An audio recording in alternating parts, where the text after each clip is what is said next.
Yo, what's going on, chat? What's up? What's up? What's up? Happy Saturday. Happy Saturday. Oh, wait.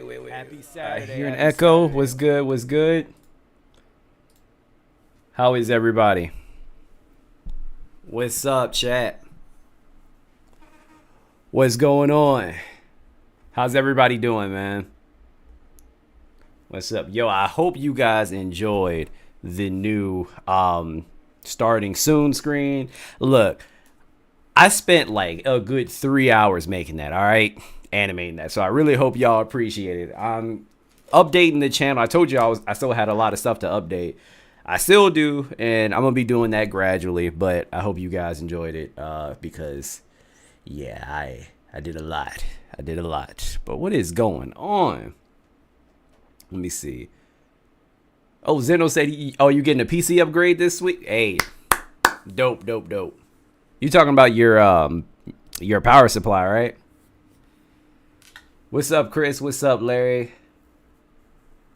Let's see. What's up, Red?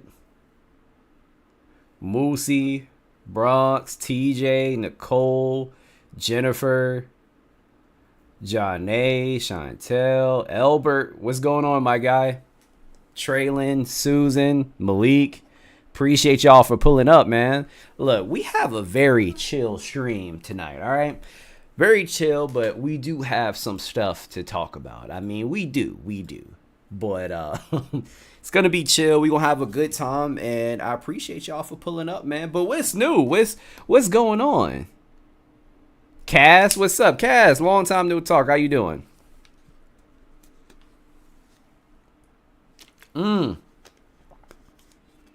Moosey, I got a surprise for you, man.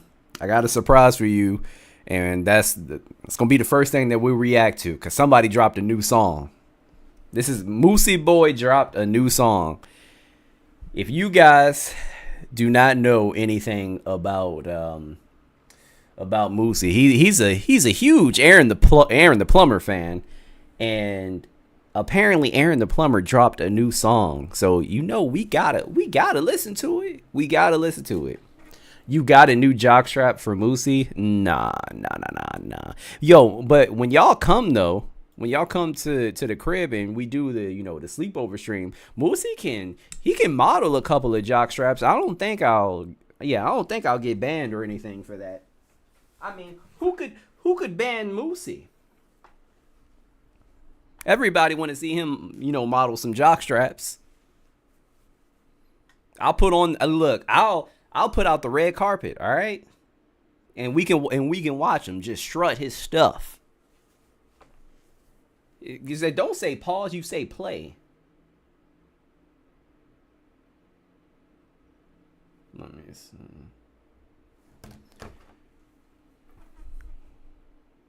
Say you judging him from the front or the back, Watts. That's hard to say. That's hard to say. You know what? I'm gonna judge him from the front. I assume apparently Moosey got a wagon because Nicole be pegging him a lot. So I assume he got a wagon. So I'm gonna judge him from the back. Gay. It's not gay if you think about it. It's just boys being boys. You feel me? Fresh and Fit do it all the time, but y'all got an issue when I say some such shit, and I'm obviously joking, but they not. They dead ass serious. See, can confirm pegging. I got an onion. See, I told y'all. Y'all thought I was just joking. Oh, before we get into the stupid song, I also have like a new like live reaction gaming setup too that I made. Oh, it's me. My bad. Let's see here. But yeah, this is some of the stuff that we're reacting to. This is Aaron the Plumber. So, but yeah, not too shabby. It's some stuff that I have to change, obviously. For sure. Wait. Some stuff that I'm still working out, but we'll get there. Huh. I don't know why I'm messing with this right now. I don't know why I'm messing with this right now. But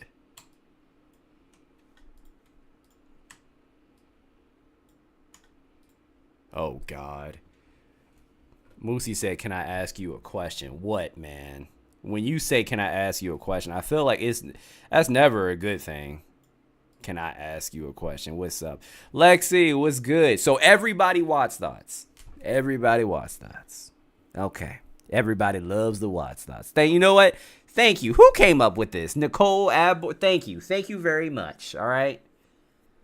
Anyway, let's listen to this new song, man. I feel like I got to put on my headphones for this because this is about to be fire, you know? Because, you know, we all know that Aaron the Plumber is one of the best lyricists, you know, around. Let me see. Can you give me back hugs? Of course. I'll always give you back hugs, man. Yo, shout out to Albert. Thank you so much, man, for the $16 super chat. I don't even know that you could donate $16. Thank you, man. By the way, apologies for the alerts. Got to change them. I just haven't yet. Albert said, got to start the stream off with some support with the super. Thank you, man. Yo, you always supporting. I appreciate you. Yo, Dark Tron, what's up, man? I feel like it's been a while since you've been in the chat. How you doing, man?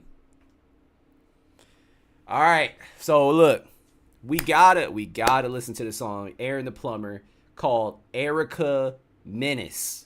So obviously this is going to be a diss on Erica Mena.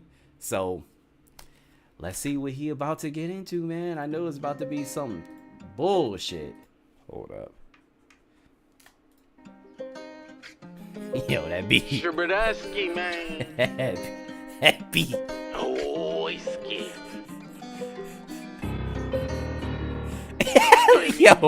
Yo, time out. Listen to the piano. Did me a favor by tapping in. Yeah, I'm saying for real. Erica Menace. Hottest breath under the sun, man. Hotter than the Phoenix Suns, man. Zeus network, I don't need them. You got me fucked up if you think I just break in the bag right now. Song when I see her, like Erica breath, I'll lay a stinking. Zeus network, I don't need them. You got me fucked up if you think I just break in the bag right now. Song when I see her. This man is taking his 5 seconds of fame and stretching that bitch long. Like, oh my gosh, pause. But he is really stretching it. This is funny, man. This is hilarious. Like Erica breath, Holly is stinking. Like Erica breath, it could go left. Realize saying it got halitosis. No, bitch, I was trolling. If I knew you was a man, your lips would have been swollen. Oh shit, your height is Steve Harvey suit, but I am the flyest. Should have been a pilot. I get the highest. Ratings, ain't no debating. You niggas always hating. Hey, ain't no debating. My numbers elevate. Hey, you not qualified. Got the whole world saying, hey. All right, so first things first. Notice how this video only has 3 scenes, right? Maybe 4, but him in the bathroom, him in the studio, and him outside. That is 3. Only got 3 scenes. The whole world saying, hey, you just did me a favor. Got the whole world saying, hey, Zeus network. I don't need them. You got me fucked up if you think I just break in the bag right now. Song when I see her, like Erica breath, I'll lay a stinking. Zeus network. Yo, how long do you guys think it took the guy shooting this? How long do you think how long did it take to make this video? How long did it take to shoot it? It literally only had to take maybe a good, I'll be generous and say like 16 minutes. I don't need them. You got me fucked up if you think I just break in the bag right now. So when I see her, like Erica. What is this beat? What the fuck is going on with this beat? Bag right now. So when I see her, like Erica breath, I'll lay a stinking. Yeah, I'm saying. Erica Menace. You know what's crazy? This sound like one of them beats that them porno dudes will be rapping to. Like, y'all know, oh, I'm sorry. I said the P word. Shit. This sounds like one of those old beats that one of them corno dudes would rap to. You guys always knew the corn stars that try to rap. This is a beat that they would most definitely take. This sounds like a Wesley Pipes beat. Woo! Guys. Guys. Woof. Oh, brother, this guy stinks! Hey. Oh, trash. Absolutely trash. Yeah, that sound like one of them booty talk beats. Like dead ass. I'm not even mad because we all try to make it. Yeah, but Lexi, we try to make it through different means, okay? We try to make it through different means. One of the reasons as to why I even talked about Aaron the Plumber in the first place is because he is a legitimate POS and a habitual liar too, and a scam artist. Like, damn, how you gonna? The man tried to scam GoFundMe. That's ridiculous. Yo, shout out to Cass for the $20 super chat. Hey, I wanted to comment to you. I was booking a flight to Las Vegas and warning pop up. You may encounter racism, prejudice, and be a victim of violence. This is bad when there are warning people to fly to the U.S. Are you serious? Okay, so guys, Cass does not live in the U.S., so I guess apparently she was trying to get a flight to Vegas, but it was warning you that you may be faced with violence and danger? That's insane. And shout out Brittany for the $9.99 stick. Thank you so much. I appreciate you. I appreciate y'all, man. Thank you. Yo, Terrence, what's up, bro? But that is wild. And you know what? I'm sorry. I feel like we do our best to not be political on stream, but there's a certain somebody in office right now that is making a mockery out of the U.S. Like, making a mockery. Everybody's laughing at us, if you guys didn't know. Everybody's laughing at us. We're destroying relationships. We're killing our economy. Yeah, it's a lot's going on. No, I'm not going to do it. I'm not going to do it. I'm not going to go into details. All right, there is a time and place for everybody, and I know you guys cannot stand the politics. I'm just saying, what I've been observing, all right? Yeah, we are laughing but worried at the same time. Nah, dead ass. And I'm going to be honest with y'all, yo, like, this whole time, I'm just kind of like, this is what the people wanted. So there's only so much that I can say because most Americans wanted this, obviously. Man,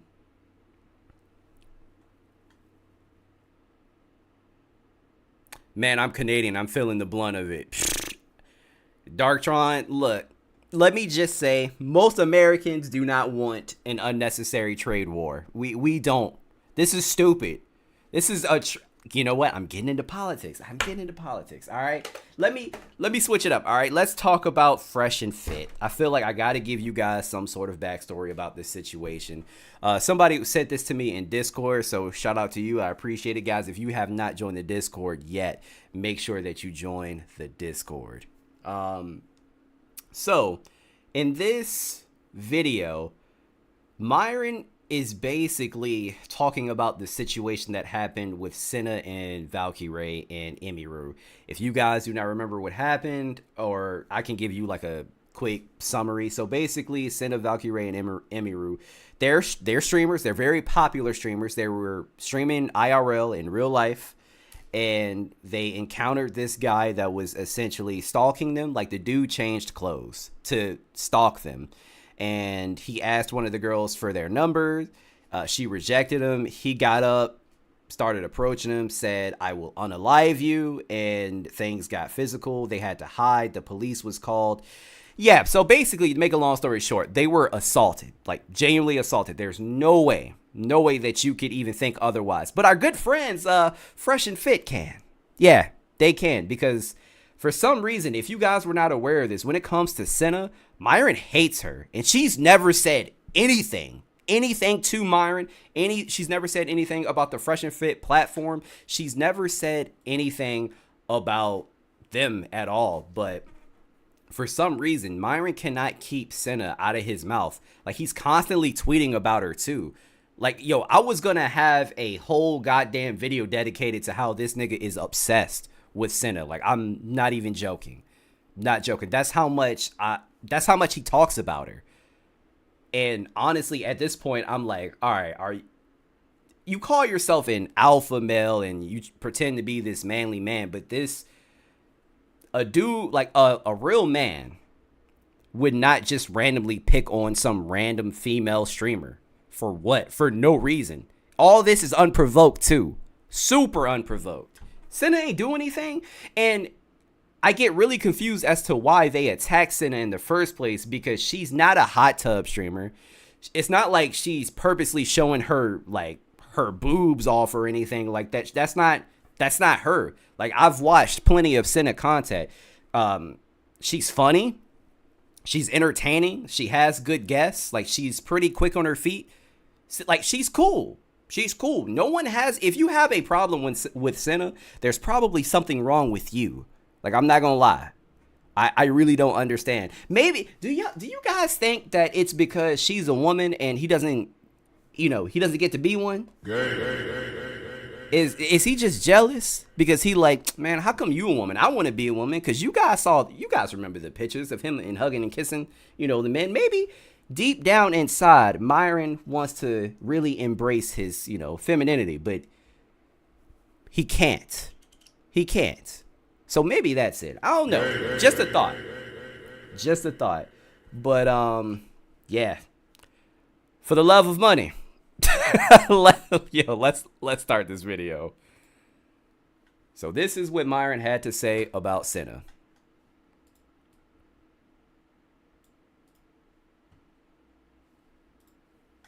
And by the way, I got a clip here which I want to share with you guys, which because I want to talk about the Cinna stuff with everybody in here. I mentioned it on my show a little bit, which, by the way, if you guys don't know, it's the Debrief. I go live Monday through Friday at 5 p.m. Political and cultural commentary. So make sure to check that stuff out. I cover politics way more on that one. We covered Gaza, the tariff war, etc. Me.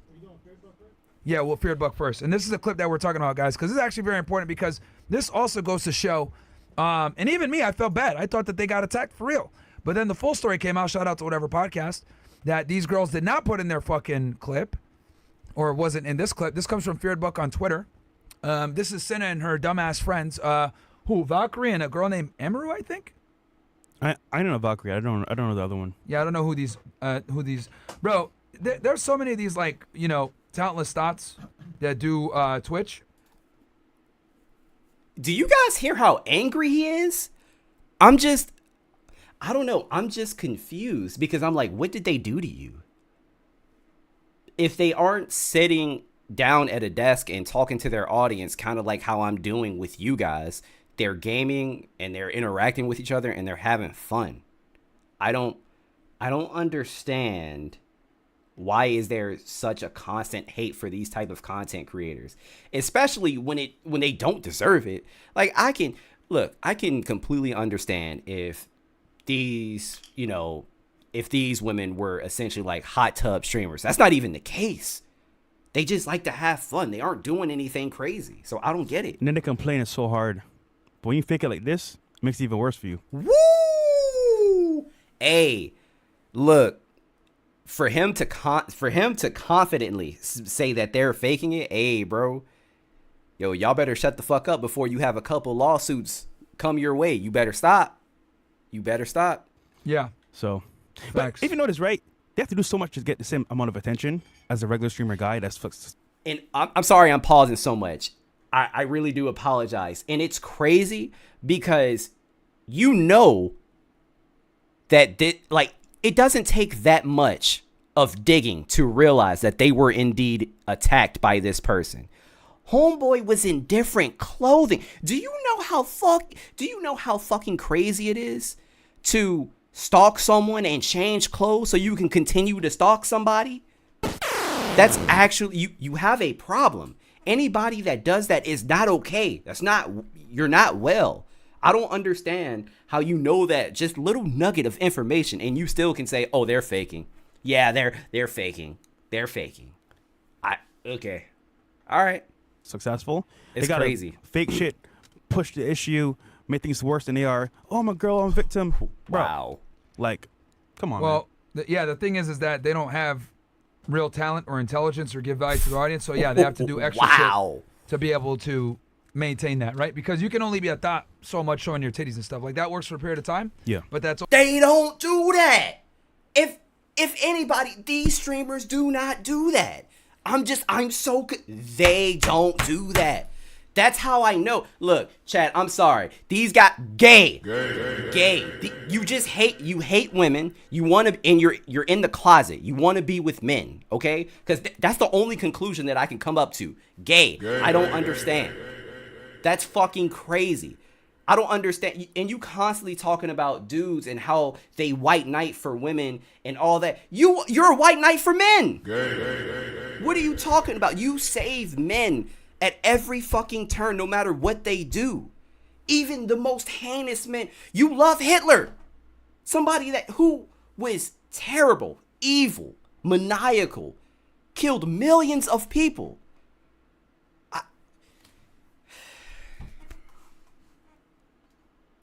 Always on a time clock. So, all right, let's go ahead and run this clip real quick. And this is somewhere in California. I think, like, this is the something pure. Is it the Bay Area, San Diego? Where's this? Santa Monica Pier? It looks like it, but I don't know. Let's see.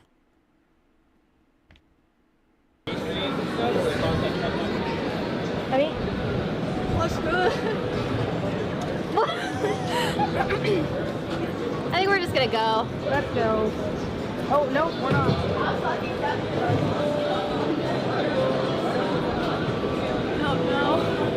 What's up, huh? Hey, excuse me? No! Security? Emily, no! Hey! Shout out to South Sun for the $1.99 super chat. Appreciate you, bro.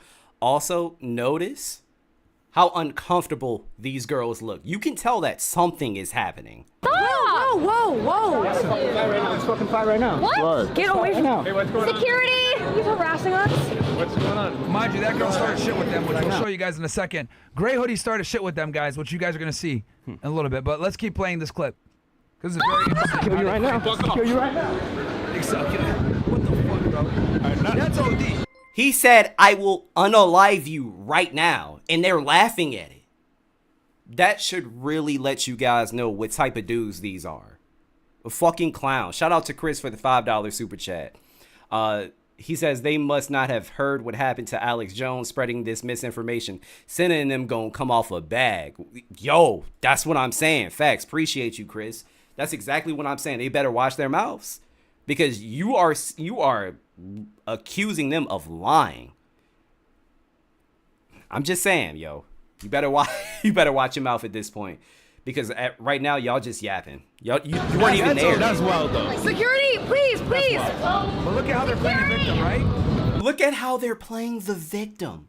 These retarded chicks started shit with him first. Yeah, this is Santa Monica Pier, I think. Is somebody threatening to kill us? Cam. Security, guys, I got it. Is this showing? Can you let us? This is their actual feed. Oh, this is the actual feed. Okay. Play the next one. Okay. Well, no, keep playing it because I think it might end here. Well, not end, but like it'll come back, I think. It comes back. Yeah. Okay. Yeah, keep playing it. It's probably technical difficulties. Yeah. It's a technical difficulty window. Yeah, so this is from the actual Raw stream. Colin, Cinna blocked me. And Valkyrie. Dumb hoes. I think that's it. because you keep talking shit about them when they haven't even interacted with you. What are you talking about? I would block you too. I would understand if this was provoked, if they talk shit about you first. That's not even the case. You just fucking hate women because you love dick. Because you love penis. You love the P and the B. That is you. That is you. When somebody... look, we made this joke before. When somebody offered you the red pill for the first time, you thought it was a suppository and you turned around out of excitement. You fucking love men. You will defend any type of man, no matter what they do, no matter how they act. Bruh. Woo, shout out to Chris again for... Oh, my bad. Wait, did you send another one? Oh, no, my bad. I don't know why that was still around, but you said turn around one more time. No, I will not. I will not. Jesus Christ, man. That's crazy. Oh, that is it. That was it? Yeah. Okay. Next clip. Now, go back to that thread real quick. If you scroll down, there's a longer version of it. I love how they started with the clip that didn't even start this entire thing. Like, I love that. Scroll down, and then it goes. They put that there on Twitch, and then I think that's the full clip. Yep. Yes, please. Now, when you watch this clip, pause. Oh God. When you watch this clip, you think like, oh, damn, like, this guy's a crazy motherfucker, and these girls, like, you know, don't deserve to be harassed, whatever. I'm not saying they do deserve to be harassed. No, but that's exactly what you're saying. No, that's exactly what you're saying. You literally call them every name in the book, and you constantly harass them online yourself. You do think that. they obviously, like, there was a narrative put out there, and we're going to show you guys the full narrative here in a second. But, yeah, let's keep playing. Yes, that is. Can I sing for a change? A change for the better, as you would say? Okay. And the change would be for her number. Oh. If you like it, can I get your number? I don't have a phone. Wait, put your number in mine. Pause. Yo. Guys, this is what happens when you're fans of these streamer girls, bro. They don't respect you. They don't look at you as a real man. They laugh at you just like you guys are seeing right now. And quite frankly, you're far beneath them. And then I'm not surprised that this dude is a fan of these bitches. Look at what he's wearing. Soy boy extraordinary. Hawaiian shirt. You know what I mean? And then also the fact that he's over here willing to express violence against these women tells you what kind of dude he is. The people that are the most critical of me, right? Because I guarantee you this.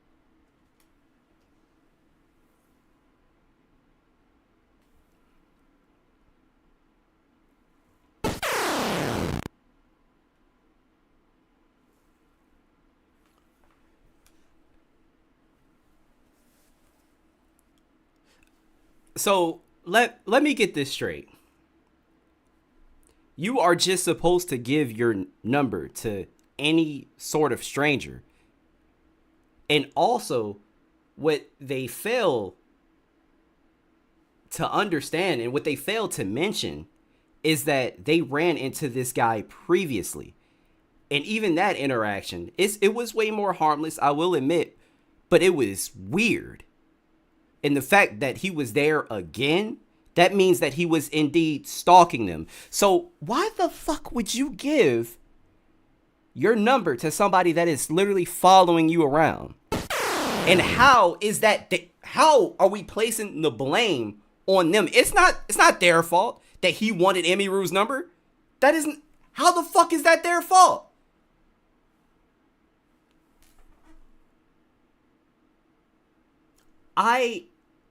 I'm still trying to understand how the blame is being placed on him here. This is so weird. This fucking dude probably hates Fresh and Fit. He's probably a feminist, probably a hardcore simp, probably like, you know, a liberal. Like, these guys hate us. But guess what? Guys like us would never be chasing women down. I appreciate you, Chris, for the $2 super chat. Does he not know what rejection is? Wait, he pays for. Oh, yay. That's true. He does pay for it. Saying, like, I'm going to hurt you. We don't do that shit. We just don't. Because we understand the intrinsic differences between the genders. Right? I would never raise my hand in a female. I never have. But dudes like this do all the time. And it's funny. They'd So what is your argument here? How is it their fault? be like, yo, bro, I got Riz. And these be the main niggas to say that we're toxically masculine and we're assholes. Like, idiots like this simp right here. They'd be like, oh, bro, I got Riz. This is literally the prime example of how you're an asshole. This is what are people talking about when they talk about toxic masculinity. Is this bullshit? You haven't even fully looked into this situation, but you're talking out of your ass strictly because they're fucking women and you love being in the booty. That's exactly why. That's an Elriz, bro. Like, So it boys like this nigga, bro. What is that? We'll keep playing the clip. But look at how they're reacting to him. This is actually very Right. Didn't he say this was fake? funny to see. Like, this is how women look at you when you're one of these liberals, guys. These What the like soy fuck boys. are you what does being a liberal have to do with anything? What the fuck are you talking about? What are you talking about? I'm technically a liberal. I've never had an issue with women ever. What the fuck are you talking about? What does politics have to do with any of this? I don't know how to use a phone. I'm sorry. Wait. So I'm gonna keep following her. Listen to what the fuck he just said. That is literally. I'm sorry. Especially if I'm a woman, I can take that shit as a threat. He said I am going to keep following her. You guys heard that. I'm gonna keep following her. Not another one! No! You're gonna have to get in line. There's too many stalkers. That's not how you really riz. Bro, what the fuck? That's not the riz. Get behind me.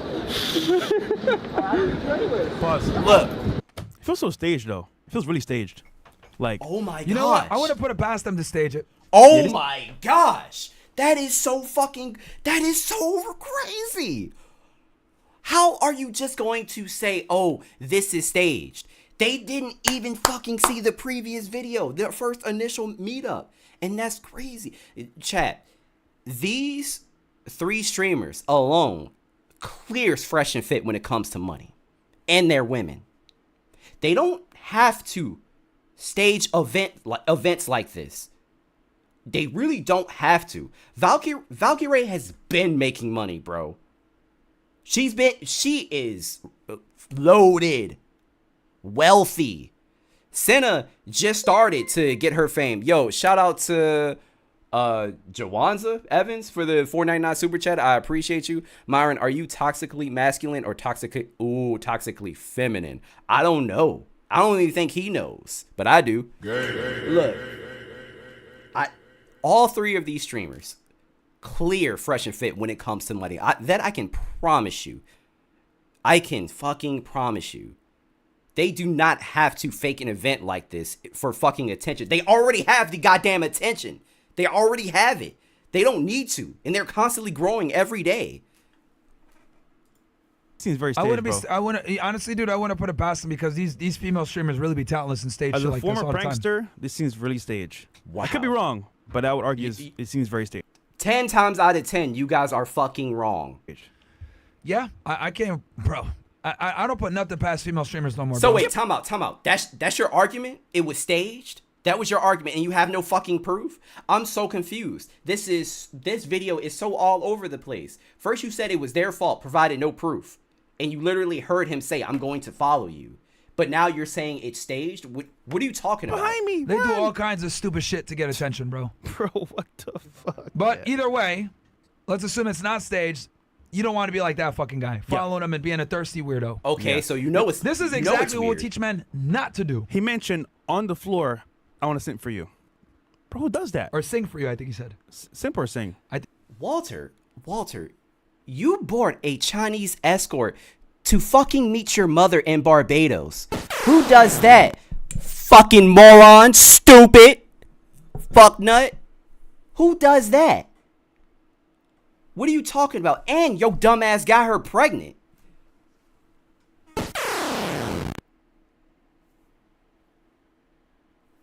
Who does that? Shut the fuck up. Shut up. I think he said sing. One of those, bro. But Regardless, it's a L. niggas It on don't the matter. floor. Sing or simp, it's same thing. It's a L. Sink or swim. Yeah. Yo, bro. Bro. See, and niggas like him be the ones in the H3 chat calling us assholes. Dudes like that. Bro, I got wrist, bro. Not even saying Riz. Like, it'd be niggas like that talk the most shit about us and say that we're misogynistic assholes. Yeah. Dudes like that. The white knights that put on capes in the comment section. Niggas like him. Either way, if it's stage or cringe, it's both. It could be both, bro. Who knows? All right, let's keep rolling the clip.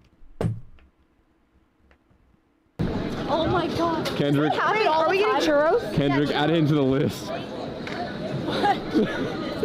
Thanks for coming in, lady. Thank you so much. See you tomorrow and take care. Wait, can we get churros or no? Yes, right here. Oh.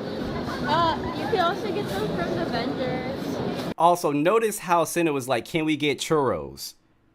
They got out of line. They got out of line because they looked fucking terrified because that guy approached them again. Ooh, it might be better with the vendors. I didn't see any And pay attention to how Ray reacts. Pay attention. churro vendors though. Did you? There is one.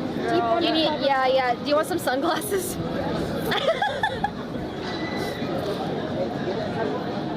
You like these? Incognito time. Stand behind me. I don't like. famous, though. I'm gonna keep following her. Yeah. Like, Where's your little Glock? I mean the lighter. I'll beat him if I have to. Forgot we're in public. No, I'll beat him. Ready? Let's do Okay, I think so we're they just cut gonna out. go. Okay, that's super important. If you guys notice, so they look like they were in line somewhere, And then all of a sudden it cuts and now they're walking out. Now I want you guys to look at the tweet I just sent you, Bills, and I retweeted whatever. I'm here. so confused. Oh, and by the way, you want to tell them? So these niggas stop bothering us About what? about whatever. Oh yeah. So Go give him full cam while he talks about this. I'll give you this. And then we'll play this clip. Behind the scenes special here. So listen, a couple days ago, Brian brought on the Asian whore. Hit me up and said, "Listen, Fresh, she's coming on the show. Anything you want me to say?" Nah, straight. I don't talk to her no more. I don't care. Is what it is. You can't call her an Asian whore when you were knee deep in Asian calamari. You were up in it. What you mean? I don't understand. Was she a whore then when you took her to Barbados to meet your mother? Huh? So we talk on text, whatever, back and forth. Which, respectfully, I was cool with Brian to do before he brought her on. Yeah, shout out to him for that. But I texted him, "Hey, bro, we're going to meet LA these dates. Let's do a show." No response. So we tried to reach out to Brian from whatever to do a show, do a collaboration, but no response. So there you go. Yeah, so stop asking. I say that so that you motherfuckers stop bothering me and asking me, yo, when are you going to go on whatever? Okay. We tried for you guys. Yeah. He didn't respond. Ta-da! Message him, super chat him. It's not on us anymore. Yeah. All right, we tried to make it happen for you guys because you guys have been requesting it for like damn near 2 years now for us to do something with them. We asked. We were in LA. No response. We came back. You know what I mean? And we don't have a problem with Brian. We don't have an issue or whatever. But he doesn't want to do it. Maybe we're too offensive. Maybe we're a little too hot right now as far as like controversy. I don't know what it is.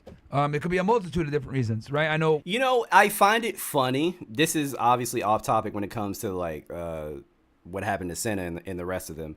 But I find it funny how Myron is constantly like, yo, you could have hit me on the side before this happened. You could have did this. You could have did that. Did you hit him back? Did you hit him again? Did you hit him again on the side when you got back to Miami to be like, hey, we try to work with you, like what happened? But here you are, basically airing out y'all business. Yo, appreciate you for the $2 super chat. Do not know how to pronounce your name. Tareen? Rain Reloaded. Myron needs to re-up on his hair unit. Nah, dead ass, because it's looking a little thin. I don't know what happened. Because a lot of people say he went to Turkey. I think that nigga got a man unit, because it's looking super thin. There is no way your hair looks this thin 1 week and then super thick another week. There is no way. With him, right? He's a lot more careful with what he says on his show. So it is what it is, chat. So ask them. Don't ask us no more. No more super chats asking us about whatever. All right, guys? There's your final answer. Somebody super chat Fresh and Fit for me and ask them about whatever. All right. But anyway, speaking of which, Brian tweeted this out, right? And he goes, attempt on our lives and maximum charges. Okay, I'm done being charitable. Do you genuinely believe this guy actually wanted to murk you? Or did he reactively respond to your group's bullying and your friend Emily's threats of physical violence? Plenty of criticisms of his conduct, but they want to ruin this guy's life over a situation they escalated and instigated. Now let's roll this clip, which is 100% true. And they cut this out from that clip on Feared Buck, by the way. They cut that clip out, but look right here. See when they get in the line? There he's across. He's waiting. Can I be mean to him? Yeah, you can. I have permission. Yeah. The man said, I'm going to continue following her. He posted up right across from them. Of course, their goddamn Valkyrie's goddamn assistant is going to say something to him. What are you talking about? If anybody says I'm going to stalk you, I'm going to do something too. I'll beat him if I have to. Forgot we're in public. No, I'll beat him. Right? Then that's when you guys saw that clip that we originally played for you where he was talking shit to them because she went and started shit with him. He's over there 20, 30. I'm sorry. That was the proof? Guys, did you see anything? Because her assistant went over there to confront him because he specifically said, I'm going to keep following her. What the fuck is going on? That's your proof? You showed nothing. You literally showed nothing. Feet away. Yeah, it's annoying this motherfucker's following you, but he ain't doing nothing, right? This is kind of what happens. Oh, I'm sorry. Yo, this is crazy. This is so wild. I'm sorry. if somebody says they're stalking me and they're going to keep following me, honestly, I'm going to punch them in the fucking face. That's what I'm going to do as a man. You're mad because these women felt uncomfortable and the assistant told him to leave them alone. I don't care what the fuck she said. I don't care what she said. Now, if you would have shown me footage of her putting hands on him first or smacking him first, then I'd be like, okay, that was very dangerous and stupid of her. I understand.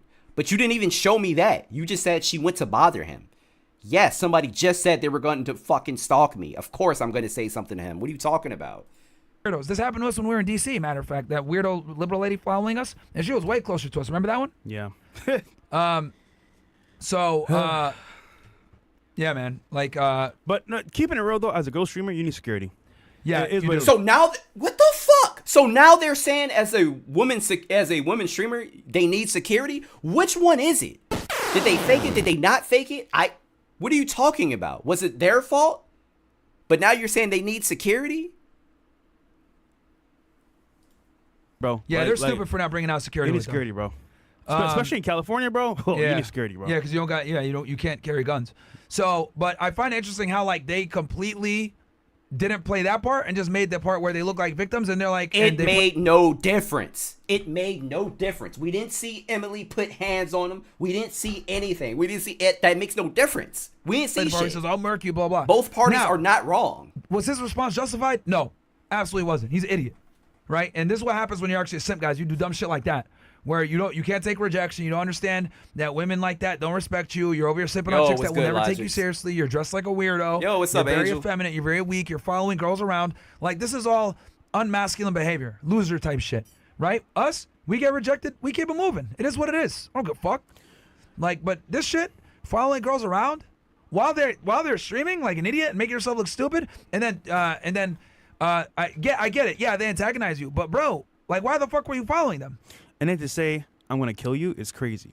Like, You cannot say they antagonized you when the dude met up with them previously. He saw them out, had on a hoodie, took off the hoodie, was wearing different clothes to continue to follow them. I find it so funny how they didn't mention that. hey, dude, you're a fucking weirdo, bro. Idiot, bro. So I don't know what their both argument parties were wrong is. here. He was wrong to follow them.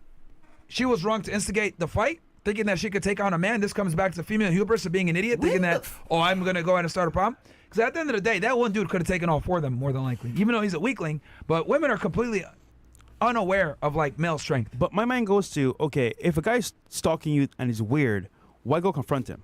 Which, to me, it feels like a stage. But then again, I could be wrong, but why go confront somebody that's a weirdo that's stalking you? It's mad weird. Idiots, bro. Complete idiot. Why confront somebody that's stalking you because they're stalking you? What the fuck are you talking about? If anybody says, hey, I'm going to stalk you, and you see them physically stalking you, then why wouldn't you confront them? What are you talking about? Some of you guys are saying it's stage for clout. Who knows? Who knows? But I will say that this happened. Because here's the thing. I gave the benefit of the doubt. I was like, damn, this dude's a weirdo, man. Why the fuck is he over here saying I'm going to, Off you. off you? Yeah. But then when you see the full thing, he's still wrong. Don't get it twisted. That nigga's still wrong. But I can see why he did it, even though it's not justified. What? What? Okay, no. You can understand why a grown man would say to a woman, I'm going to unalive you. Because, especially when this person specifically said that he was going to stalk him. You can completely justify it in your mind because a woman came up to you and said, stop stalking me. It's completely justifiable for you to then threaten said woman with violence, with a threat of unaliving. That's crazy, dog. That is actually crazy. Sandra, Myron is a fucking fake Muslim. He's not even a real goddamn Muslim. I'm not even going to blame that on his culture because he is not a fucking Muslim.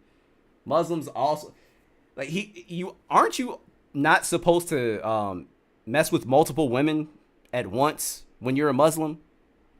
You're not supposed to do a lot of things when you're a Muslim. Not supposed to drink. Not supposed to do any of that. All that is haram. He does a lot of that. Fake ass Muslim. Right, and I tweeted, you kicked the hornet's nest. This was gonna happen, right? Which that guy's a fucking idiot for that shit. But guys, this is why we give you guys the red pill awareness so that you guys can wake up and never be in a position like this.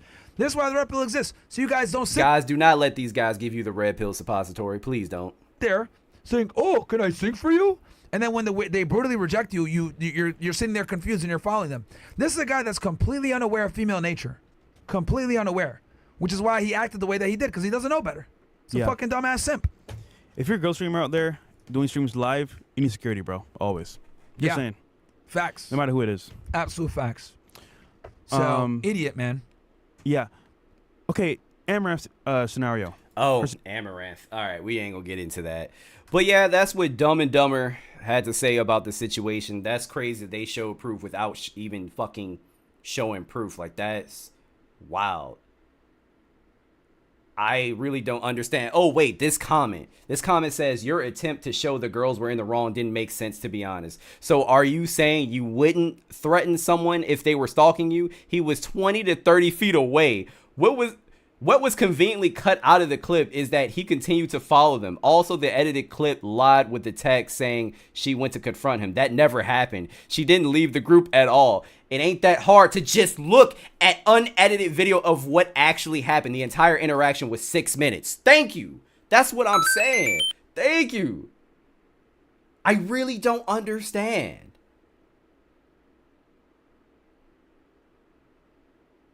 Wow. Yeah, I don't get it. But fuck, man. They're literally doing this for their audience, man. They have to cape for their audience. They really do. They really do.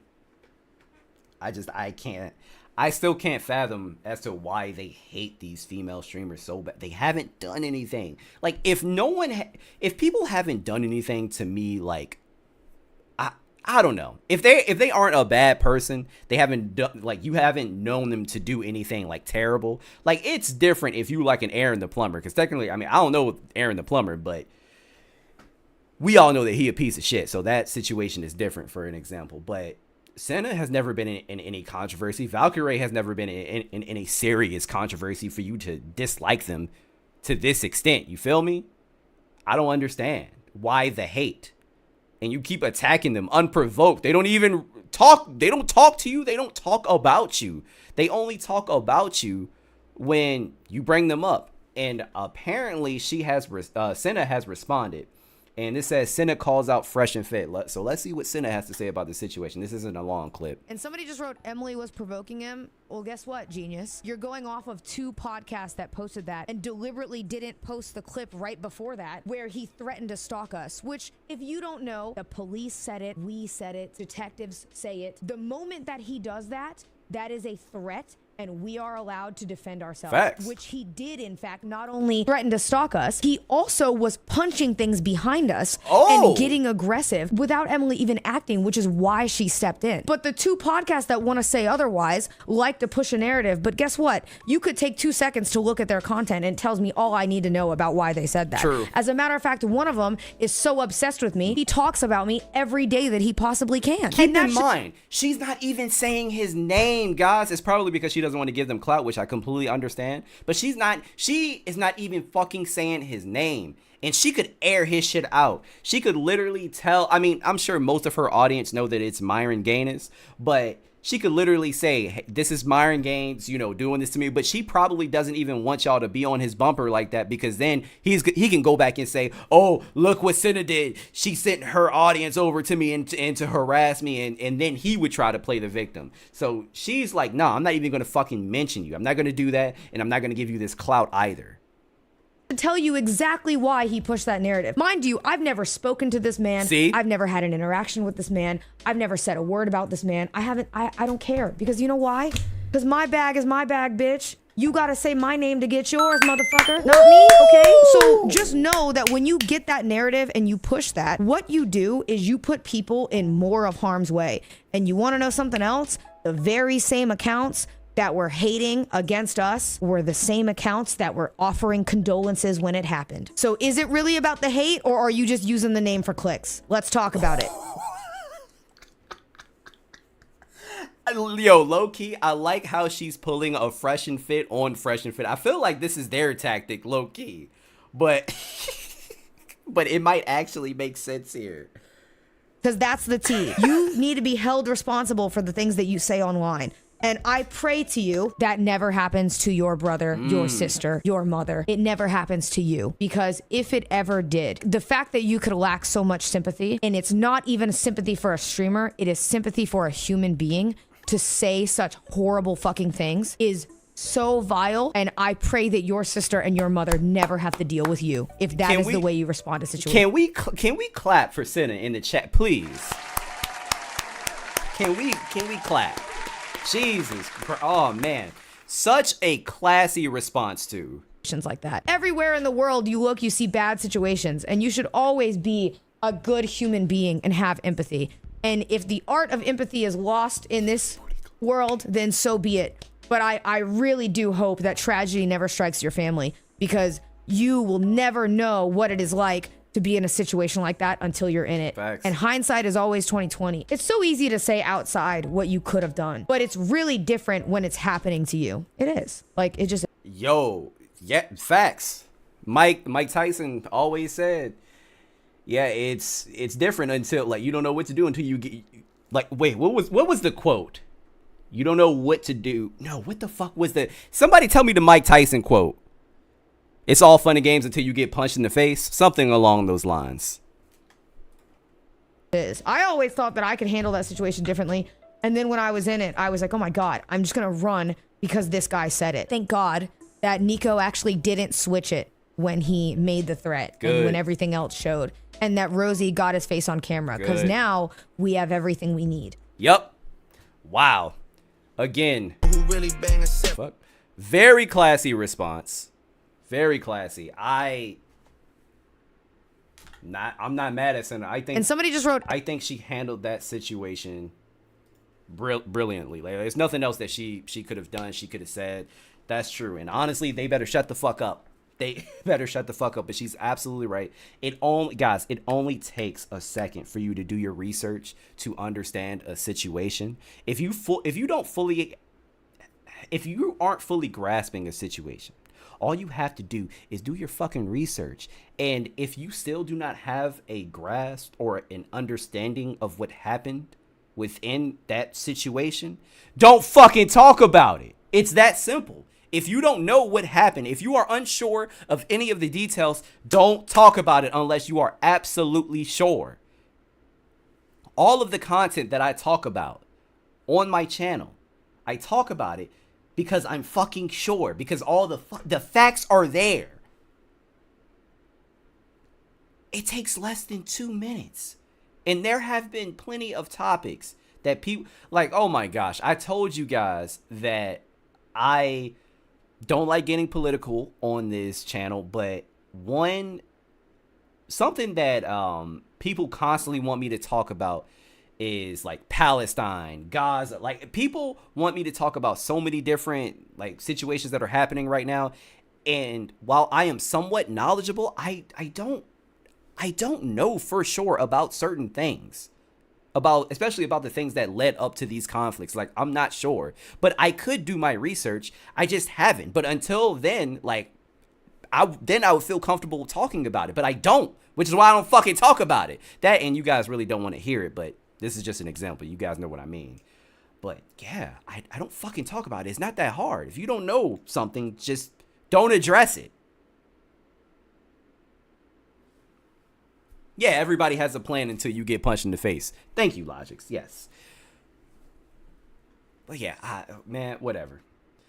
Anyway, the next video that we are going to watch, this is an interesting one. I haven't watched it, but the title sounds very interesting. I forgot who posted this in the Discord, but it says, I can't work a 9-to-5 job. Feels like I'm dying.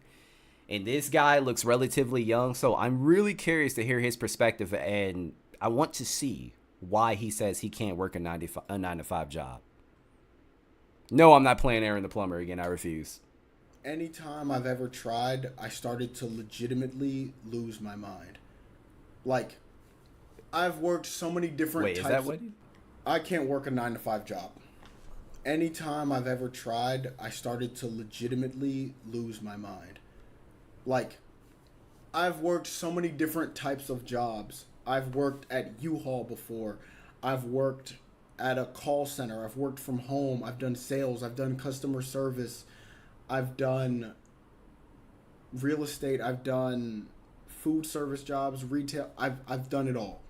Like, I've worked so many different types of jobs. Sometimes this job I might last 9 months. This one 2 weeks, 3 months here. Honestly, I'm surprised he's still getting jobs, because that's a huge fucking red flag for an employer. That's a huge red flag. I mean, I have interviewed people for positions like plenty of times before, and a lot of the applicants that I see that have like these like quick changes in jobs, like within your job history, that's a red flag to me. Like, why do you keep hopping from job to job to job? Huge red flag. So I really am surprised he kept getting work. One day here, I've never lasted at a job longer than 1 year. I just can't do it.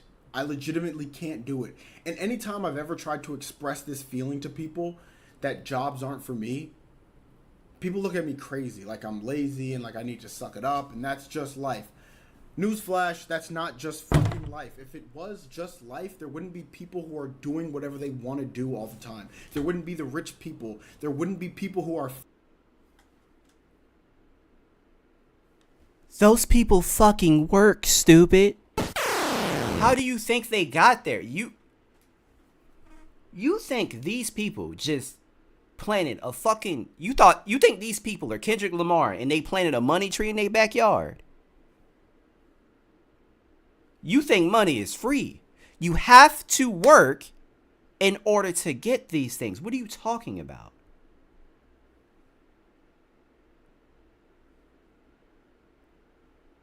I feel like I need to rewind that. Hold up. Free. Newsflash, that's not just fucking life. If it was just life, there wouldn't be people who are doing whatever they want to do all the time. There wouldn't be the rich people. There wouldn't be people who are free. I feel like so many people... You don't have to work a job. You don't have to. You can be out on the streets if you want to. Be homeless. If you don't want to fucking work, cool. You say a job isn't for you, live on the streets. So, time out. You don't want to... I see. It looks like you're in a room, you're in an apartment or a house. I don't know. So, you want to have these things... but you don't want to work for it. That's not how life works, my G. You sound crazy. Stuck. They're in like this box. I don't want to use the word matrix because I'm not trying to be cringe like Andrew Tate. Speaking of him, I just want to go on a little rant real quick. I'll see people online like him who say life isn't about being happy. Life isn't about like enjoying what you want to do, and it's just work. It's just grind. And the fuck? This isn't... Who the fuck said that you can't have both? You can have both. I like my life. I'm relatively happy. But I have a big boy job. I have a job.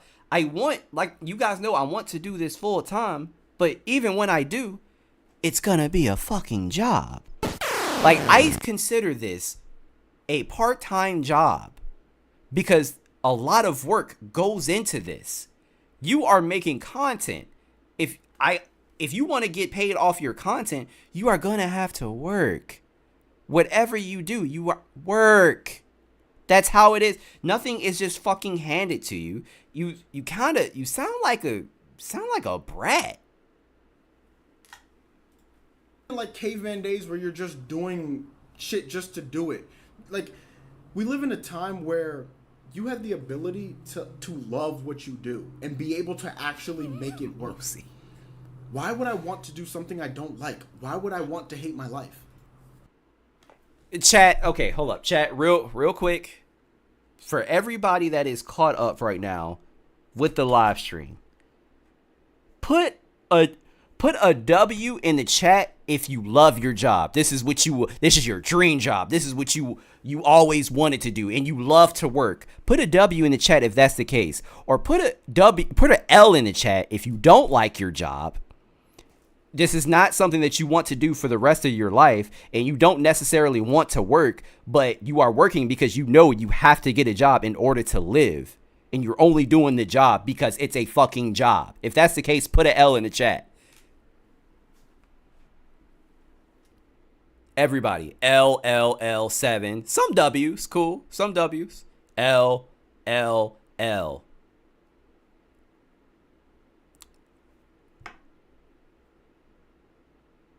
I get that, Traylon, and both L and W.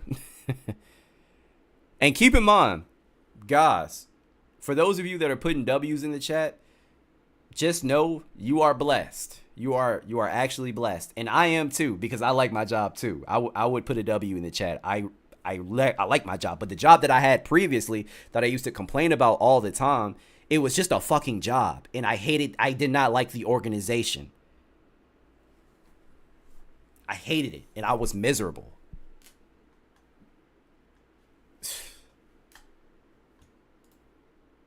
Somebody could give me $500,000 and say, here, work this 9 to 5. Yo, I don't know how to pronounce your name. John, the one. You said, yeah, but it took me years to get here. Fucking same, bro. Same. It took me so long to get this job that I actually like. Job for the next 60 years. Fuck you. I'm not doing it. I'm not doing it because it's not about the money for me. It's never been about the money. I want freedom. I want happiness. That's what this shit is all about. Why would I want to make my life miserable and spend 70% of my life at a job? Be homeless. I even hated school. Like as a kid, I remember starting school, whether it was at 7 a.m. or at 8 a.m., 6 a.m., leaving at 3, 4, 5, whatever. And I'm looking around and I'm like, does anybody else not see how crazy this is? Like, what are we actually doing right now? Look, to an extent, I completely understand. It fucking sucks that we have to work to live, but that's the reality that we live in today. You cannot have it both. You cannot have it both ways. If you want this freedom and you still want to live comfortably, you're going to have to work. Okay? You need money. If you want freedom, you need money. That's how this country is set up. I'm learning about this bullshit that I know won't matter. And when I ask the teacher, when am I going to use this in real life? They can't give me an answer. I knew it was bullshit from the beginning, but it was like I was a kid and all I have to do is get the grades or else I'm going to get in trouble at home. That's what life was. So now as an adult who's able to finally make decisions, I'm looking at the cycle basically repeat itself, where instead of it being school, it's work. And people are like, just do it. Anytime I've tried to tell people I can't work a job, they don't understand where I'm coming from. I'm not doing it. Fuck a job. I can't do it. I've tried anything and everything to make it work. I've tried drugs like antidepressants and ADHD meds. It doesn't matter. Trying to make my... Shout out to Veronica for the $4.99 super chat. I appreciate you. Too many today. I think what you want is always deserve without realizing you have to earn it to deserve it. Yeah. Myself normal, right? Trying to make sure I can just work the job like everybody else. No. Thank you for the $4.99 super accept chat. That this is who I am, right? And that's fine. And I shouldn't feel guilty about this is who I am. I shouldn't feel guilty about that. Like, okay, you can work your regular job and you can be fine with it. Not me. Not me. I don't care. I live alone. I have bills, right? I have to pay my rent. I have to pay my car insurance. I have to pay... Okay, so he said he lives alone. He has rent. He has bills. So what you gonna do about that?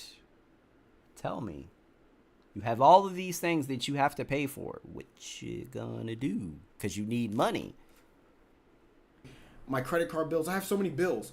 But I'd rather be uncertain about where my money's going to come from than have to work a job that I hate. It doesn't matter. I don't care about the money. I want autonomy over who I am. A great example is my last job. I just quit my last job. I started my new job like a month ago. And it was working fine. I was, telling my parents about it, having conversations with my dad. everybody was saying like, yeah, this is finally good. Like you're finally like going somewhere and you're doing something, and I was like, it's whatever. And then I'm working there, and like I'm starting to like just get the feelings that I always get when I have a job, where it's just like, ugh, I don't want to go to work. And it's like when I get off of work, I have no. Who the fuck wants to go to work? Who the fuck? There is a small percentage of people out here that wake up, be like, I can't wait for fucking work. I can't wait. Nobody really wants to work. I don't mind what I do. I like what I do, but I don't wake up and go, with a cup of coffee in my hand already. As soon as I get up off the bed, I can't wait for work. Oh, I cannot wait. No, nobody wants to work. We just know that we have to work. Energy left, and I'm dreading like bedtime because I know as soon as I wake up. FSC said this guy is an overdressed hippie. Damn. I have to get right back in front of my computer and begin working on dumb shit again. It was a sales job, so I'm sitting here calling people on the phone. And my manager is nitpicking and micromanaging and telling me what I can and can't do. And I can't do that. I can't have somebody telling me what to do. So that anger was just building up. And I just said, fuck this. I finished my shift that day and I just stopped showing up. And my manager was like emailing me, sending me messages like, where are you? Like, did you put your PTO in? Did you request time off? Fuck you. Like, that just reinforced my idea of, why am I allowing somebody else to be in control of my life? Like this dude. Your manager also has a job. He also has a responsibility. Him hitting you up and saying, hey, where are you? You aren't here. Do you need to put it in PTO? Because you're his employee. That's how that shit works. For you to just be like, fuck you, I don't want to do what you want. You sound like a brat. You sound like a child. What the fuck are you talking about, man? Dude, super entitled. Is literally texting me saying, where are you at? You're supposed to be in work. Yeah, because that's what you signed up for. Shout out to Albert for the $12 super chat. Thank you so much, bro. It's fine if he doesn't want a 9-to-5, but then he would have to face even more work and to get that freedom he craves. And by the 9-to-5 is a good way to start yourself with work ethic and discipline. I agree. Yes. When you have a 9-to-5, yes, it is. Yeah, it really does help with your work ethic and discipline. And I will say, me working jobs, because I treat YouTube like a job. Albeit a part-time job for now, but I really do treat it like a job. I put out a certain amount of hours for it. I make sure I get certain things done when they're supposed to be done. I treat it like a job, and I think that's one of the reasons as to how I've been, successful this far, Nothing. I'm not supposed to do anything. Like, I'm not supposed to be do told nothing. what to do. Okay. I refuse to be at the mercy of another person. Okay. I can't do it. I won't do it. So let's say, let's say for the sake of argument, he gets money from YouTube, right? He blows up, his channel blows up, and he can fully sustain himself with content creation. You are still at the mercy of somebody, and that somebody is going to be the platform that you are posting on. You can't say certain things, you can't do certain things, you can't act a certain way. Even off of the platform, you can't act a certain way. Just ask Fresh and Fit. They know. Now they know. But yeah, no matter what you do, man, you're going to be at the mercy of someone. So what you want in life, it isn't going to come to you unless you live in the woods or on the streets, for that matter. That's not why I was put on this earth. I feel like I'm different for. You're good, Albert. You're fine. And I'm not trying to make it seem like I'm the chosen one or anything, but I legitimately. Sherry made a good freaking point in the chat. She said, "What about his coworkers who had to pick up the slack when he just bounced without a warning?" True. That's very true. And I agree. Like, you aren't being considerate to them. Like, everybody is working so that they can live, man. Like, I don't understand how you don't understand that. Like, that manager was probably freaking the fuck out because you probably put your work off on a lot of other people, with that manager included, more than likely. I feel like there's a reason I am who I am. Like, look around. There's people who are in the Olympics, people who are famous streamers, work who are in the NBA, work, people who are musicians, work, people who are models, work. These people don't work regular jobs. What the fuck are you talking about? Just because it's a regular job, that doesn't mean that it's not work. What are you talking about? Who? I have to question his parents at this point. I could tell he's very young, but this is work. Kai Cenat puts in work. He's constantly working. These streamers work. Now, I'm not going to say that it's not a dream job, because it is, but you have to put in work. You think they just sit on their asses and they don't plan any type of content? This is work. Guys, I was working on today's stream for a good, 4 or 5 hours. For one, I was finishing the goddamn title screens that you guys see here. I was finishing these, and I was also trying to get the alerts set up. I still didn't get them set up because I've never used stream elements before, and I just have to get used to it. And I got lazy. I'm not going to lie. I was like, I'll just do it next stream. So alerts will be better next stream. And even just finding the content that I want to talk about, that takes some time too, man. That takes a lot of time. This is work. I'm not just sitting here on my ass and just talk. All this stuff is thought out, even though, yes, what I'm doing is talking to you guys. So it may not seem like I'm doing much, but to prepare for these streams, yeah, it can be a lot. Jesus Christ, man. These people were molded for something specific. And I feel like people who not everybody can be a streamer. Not everybody. If you don't have the personality to be a streamer, then you can't fucking be a streamer. If you don't have any personality, if people do not like your commentary, I'm sorry, you're not going to be able to do it. You cannot be a model if you are butt ugly. You can't. You cannot. Best people who feel like me, I feel like you are one of those people. You're one of those people who could become something so. Shout out to Ant for the 1999 super chat. Jesus, man. Yo, shout out to you. Thank you so much, bro. Appreciate you, dog.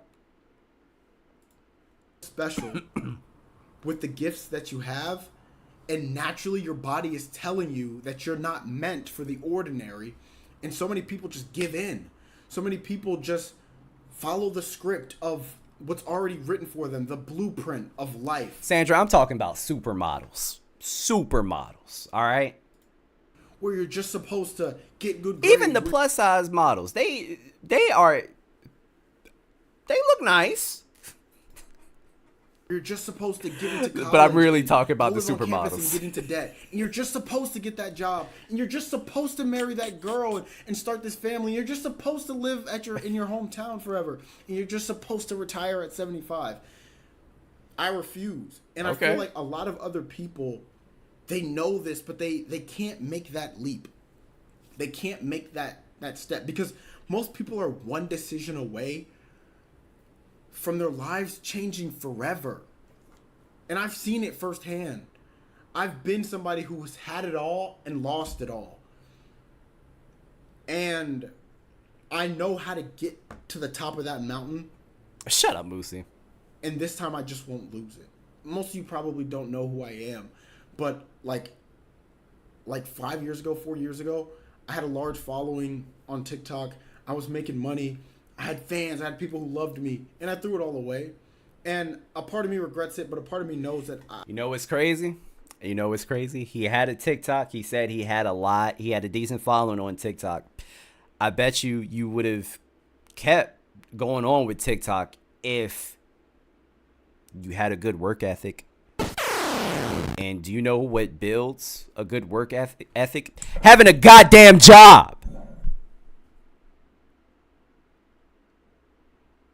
You probably wouldn't have lost your TikTok. First of all, I don't know how you squandered that away, but this is starting to kind of make sense now. You got popping on TikTok. You realize that, you know, there was money in it and you thought it was just so easy and you squandered away somehow.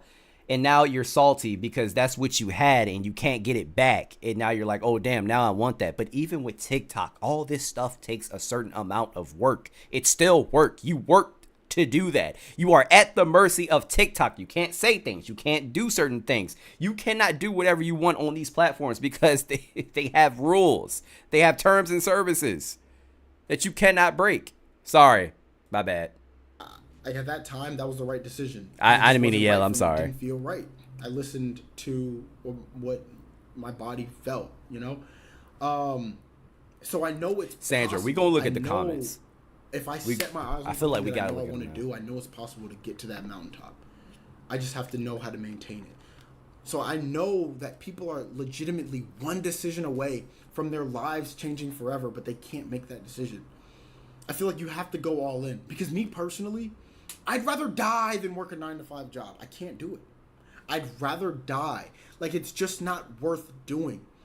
I legitimately start to get so depressed. Okay, first of all, stop saying 9-to-5 job and just say job in general.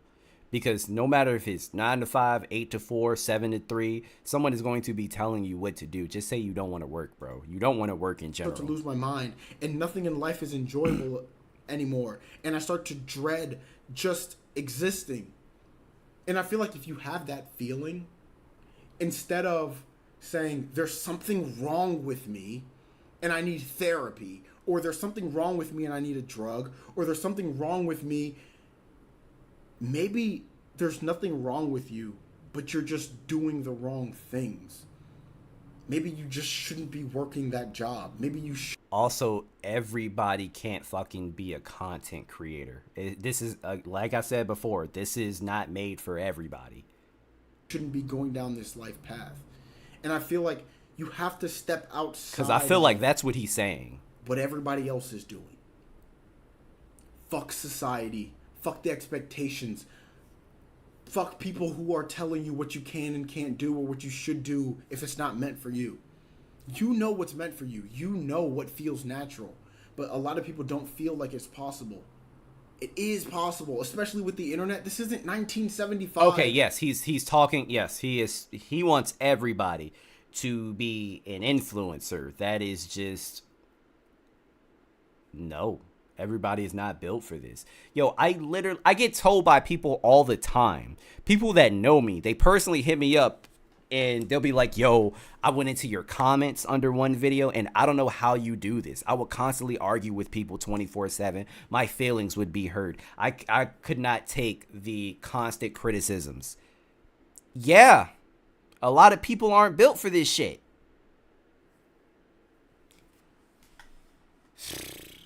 Where unless your dad is a millionaire or Marsha said I can't influence for shite. Nepo baby, then that's the only way you'll make it far. And you every other person has to go to school and just get a regular job and right. I get it. Back then it made sense, but today we live in a time where the internet births the most amazing people that we would have never seen before. Somebody could just post a TikTok online of them lip syncing to a video, some music video, and some modeling agency sees it, and their life has changed forever. You still have to work. You still have to work. So all right. I would love to talk to this kid. Like, you still have to work, dog. And it's so funny when people talk about modeling. That shit is not easy. That is not easy. Models, dancers, those two professions especially, they have it really fucking rough. I mean, especially if you're a model that isn't signed to an agency. Like, that is rough. And dancers, don't even get me started on dancers. Somebody could decide, I'm going to go start this clothing company.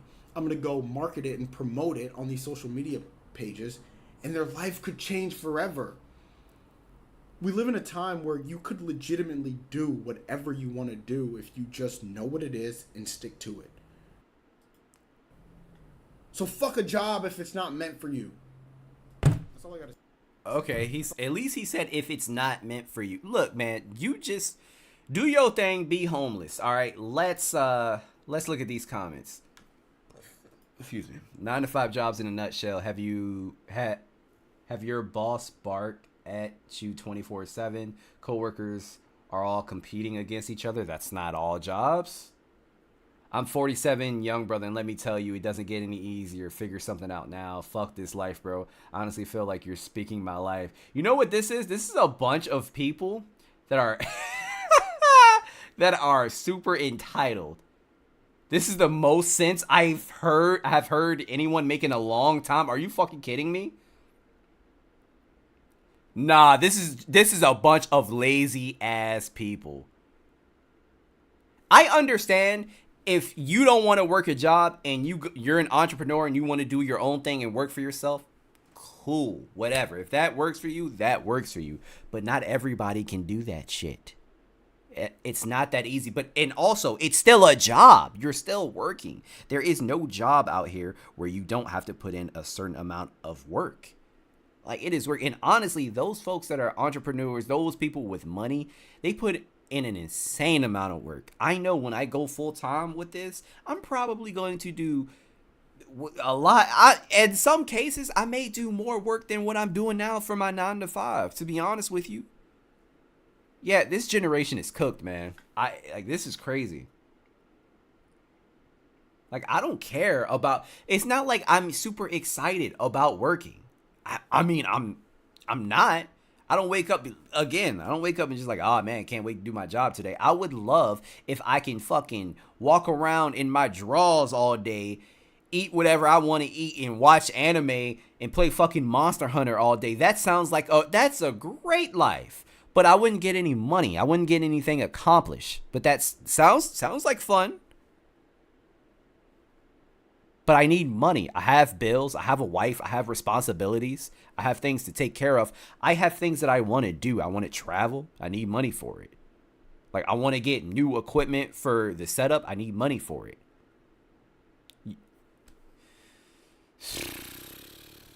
Man.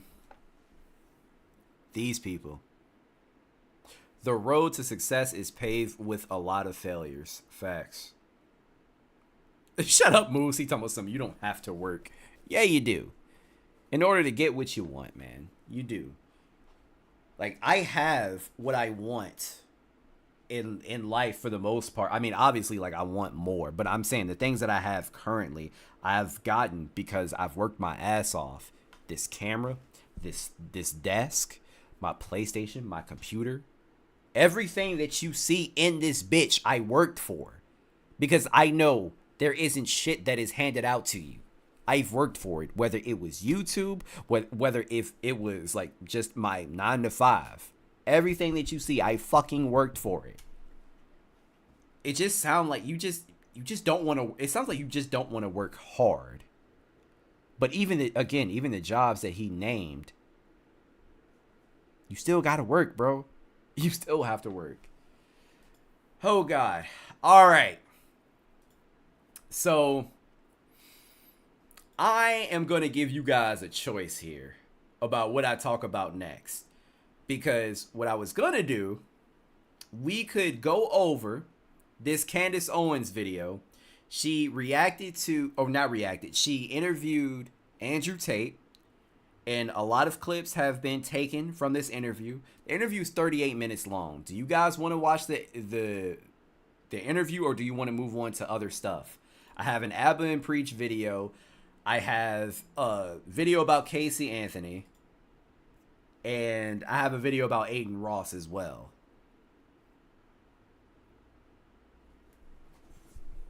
Let's watch Pop the Balloon. Pop the Balloon, I only watch certain episodes if I know clips have come from them. Because if I just watch an episode and nothing happens, it's boring.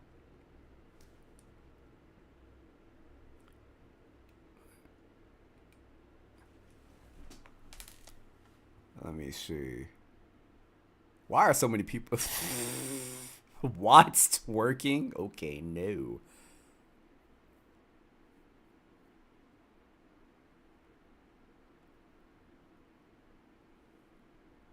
Do a poll? Shit, I can do that, can I? Let me see. That is...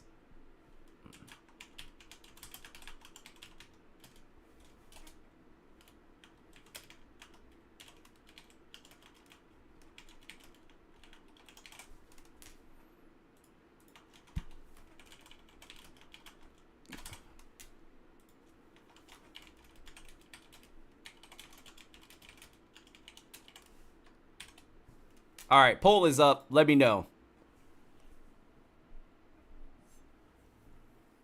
Yo, I love OBS. I love OBS so much.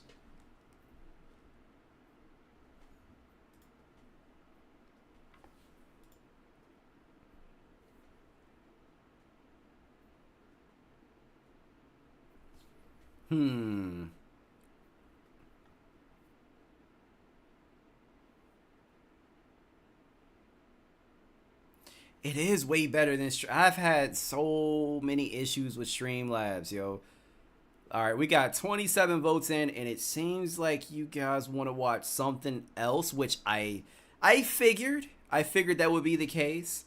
But I did want to give you a choice because I did not realize that the video was goddamn 38 minutes long, which is, it's fine. But if we don't get to that today, then I'll make a separate video on it because I do want to talk about it. Because we all know how biased Candace Owens is when it comes to Andrew Tate, because her husband and Andrew Tate are besties for the resties. Yo, stop. Moosey, I already played Aaron the Plumber. No more, okay? If you want to listen to Teenage Mutant Ninja Turtles, then you go on YouTube and bring that bitch up yourself. All right? No more Aaron the Plumber. No. All right, but we can talk about Adin Ross, though. So Adin Ross has been essentially begging Twitch to let him back onto the platform. And apparently Twitch has a rule where if you've been banned for a certain amount of time, you can essentially come back onto the platform. Well, Adin Ross has fit within Twitch's like timeline of him being able to potentially get back on the platform, but he's still banned, and I'm not surprised. A lot of the dumb shit that Adin has said, why would I let you back? Why would I let you back on my platform, bro? You know it's going to happen again. It's going to happen again. Like, nah. He honestly, he is a detriment to any platform that he's on. That's just my opinion. Some of you may disagree, but he is a detriment. Anyway, this video is by Omeezy, and this says Twitch will never unban Adin at this point. I already have so much, but it's like sometimes you just focus on what you don't have. Oh, Adin, instead of okay, Ashley, one thing that I can give you as an example is LGBTQ stuff. You know, I feel like that's a great example. He said some fucked up shit like about a lot of different groups, and also he's acquainted with Fresh and Fit at this point, share some of their values, share some of their ideals as well, kind of, to a certain extent. So, also, he's a huge fan of Andrew Tate as well. So, yeah, just use your imagination.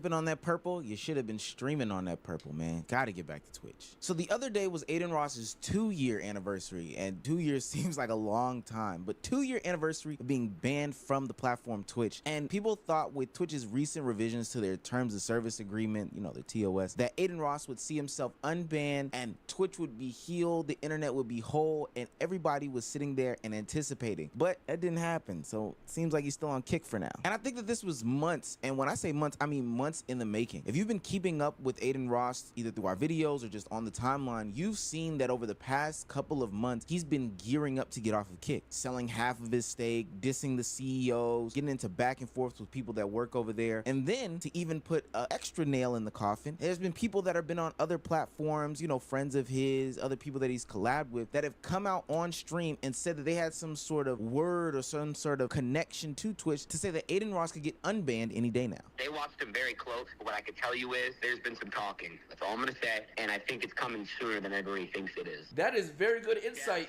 Aiden's cousin Adam. I don't think Dan Clancy is telling these people the truth. I don't know what to tell them. But no matter what's happened, no matter how many friends have called on his behalf, how many times he's talked to Dan Clancy, how many times he's dissed, kicked, and literally rebuked the chat and the community that he's created, it seems like there's been no real traction. And for now, he sits in limbo, but it's kind of weird because it's not like Twitch hasn't set some sort of standard as to who they're gonna ban, who they're gonna unban. I will say it does look really bad on Twitch's end when you set that rule, like, hey, if it's been 2 years, then, you know, we can review I think it's actually after 2 years, you can be, like, you're unbanned essentially, and Adin Ross is still banned.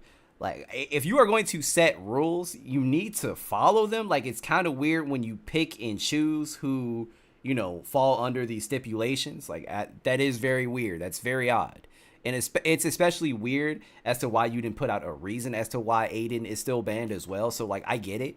And what their terms of service is, but it's gotten recently tricky with streamer Hassan. So Hassan got banned and then he got unbanned. Twitch has reversed its ban on Hassan Piker following his insinuation Senator Rick Scott should be ended. There's about $50 billion estimated that are lost every year in Medicaid, just in fraud alone. That fraud is not coming from individuals, it's coming from providers. They're not tackling providers. They're not actually going after like false billing. They are trying to cut recipients. If you cared about Medicare fraud or Medicaid fraud, you would Rick Scott. The reason why I'm saying if you cared about saying that, no, Hassan most definitely deserved the ban. Saying that somebody should unalive somebody else on live stream, no, that's crazy. You deserve a ban. Medicare or Medicaid fraud, you would kill Rick Scott is because, and not make him a prominent part of the Republican Party, is because he to this day is still known as committing the largest Medicare fraud in U.S. history. Now, I didn't hear that or read that and say to myself, oh, wow, he's insinuating that somebody should do this, would do this, or whatever the case I understand his argument. Like, I heard what he said, but saying that is wild. I think that he was more so saying that, you know, people could do this. Yeah. Like, we just seen it happen not too long ago with Luigi. Allegedly, of course. But nonetheless, I do believe that Twitch was still justified in their action. But so after seeing Hassan get banned for something that really should have got banned for, and then unbanned after a day, it did not sit well. After a day is crazy. I would understand if it was like a 2-week ban or something like that. Because even the girl, the Muslim woman that said that she hopes that U.S. soldiers get PTSD. Even wasn't it like a couple of weeks and she was back on the platform? Like, even if it was a couple of weeks, I would have understood. But the next day is crazy. My God, it got banned for encouraging or glorifying extreme violence. That's Hassan's content that's on your platform that he didn't get in trouble for. Especially because it's a 1-day suspension. Like, I've never understood those types of suspensions, but that's what Twitch decided. And there were many people that had stuff to say about Hassan getting unbanned after 1 day, and I agree with all of their sentiments. Adin Ross said he got unbanned after 1 day. Like, I'm sorry, that's crazy. And then other streamers also made their remarks on the situation. Bro, I can't believe that Dan Clancy wakes up, oh, they unbans Hassan. That's crazy. Imagine the platform not putting their foot on the ground when it comes to violent threats. I'm sorry, I cannot stand when fucking XQC talks, man. It's so terrible. Like, I try to focus in on what the fuck he's saying, but I can rarely understand what the fuck this man is saying. Now, I saw Hassan got unbanned. You know who's still not unbanned? Adin. To my knowledge, Adin got banned because of unmoderated chat or some more shit. I personally feel like Adin should be unbanned. You know, Deshae Frost spent all of 24 hours after his verbal assault on a grocery store on a ban list and then literally was off the next day. So while Twitch does crack down, they don't crack down hard enough from my perspective and from a lot of people's perspective. I don't know what a slap on the wrist does in these situations. Nothing. And there's definitely a sliding scale, but, you know, at least try to punish him. Yeah, I don't know. So with that being said, this has a bunch of people questioning why Adin Ross is still banned. We know that Twitch doesn't necessarily just go out and ban content creators, and especially keeping them banned for a long period of time. That's why we celebrated a couple of months ago when DJ Academics ultimately got banned from Twitch. See, that time Twitch took actions that were done off platform into consideration when they said whether or not this person will be able to create and monetize their content on our platform. And there's a good theory as to this is why Adin Ross is still not on the platform. It's because of the stuff that he does, you know, on Kick. Twitch, if they don't fuck with you, obviously Twitch don't fuck with Adin. They will look at what you do on every other off-platform activity. Yes, of course, because why wouldn't you? Because you are a brand risk. Didn't Adin literally have a shirt that said brand risk? Or am I imagining that? But no, he's literally a brand risk, like legitimately.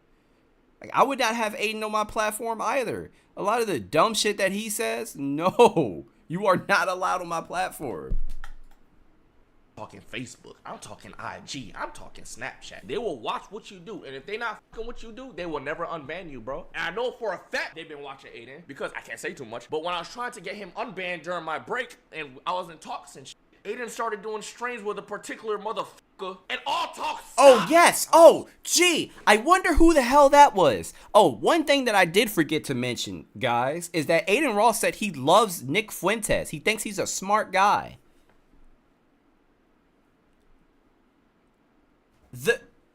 Which is hilarious because Adin Ross is Jewish. Nick Fuentes is a literal Nazi. Yeah, as soon as you start talking to Nazis, they're going to look at your content and be like, we don't want Nazis on our platform, so we'd rather not. Makes sense to me. So mad. I was like, Adin, why the fuck are you streaming with this motherfucker, bro? But it can't be understated how your behavior and actions on Kick, especially after labeling yourself the poster child for the platform, you know, the one without TOS, can follow you for the rest of your content creation life. And I think coming out of the Kick fiasco and situation, there's a lot of content creators who can now see that that probably wasn't the pathway to go down, because they basically put out a credit score or a history or a catalog of content that said why they should or should not be associated with different platforms. It's not like this stuff just disappeared off the internet. People are still going to know who you are. There's a lot of other people that are suffering from the same thing that Adin Ross is potentially suffering from here, is that Kick kind of screwed him. You never moved to Kick though, would you? Nah, like Adin don't even want to be there. Why is everyone not trying to move to Kick though? Cause I think Kick had it, bro. Yeah, what I think they up is Kick's whole thing was, if you come on our platform, freedom of speech, you can say whatever you want, which is good. At first, everyone's like, wow, freedom of speech, I can say whatever. Problem is that then allowed crazy people who are then questionable streamers, they come no shit.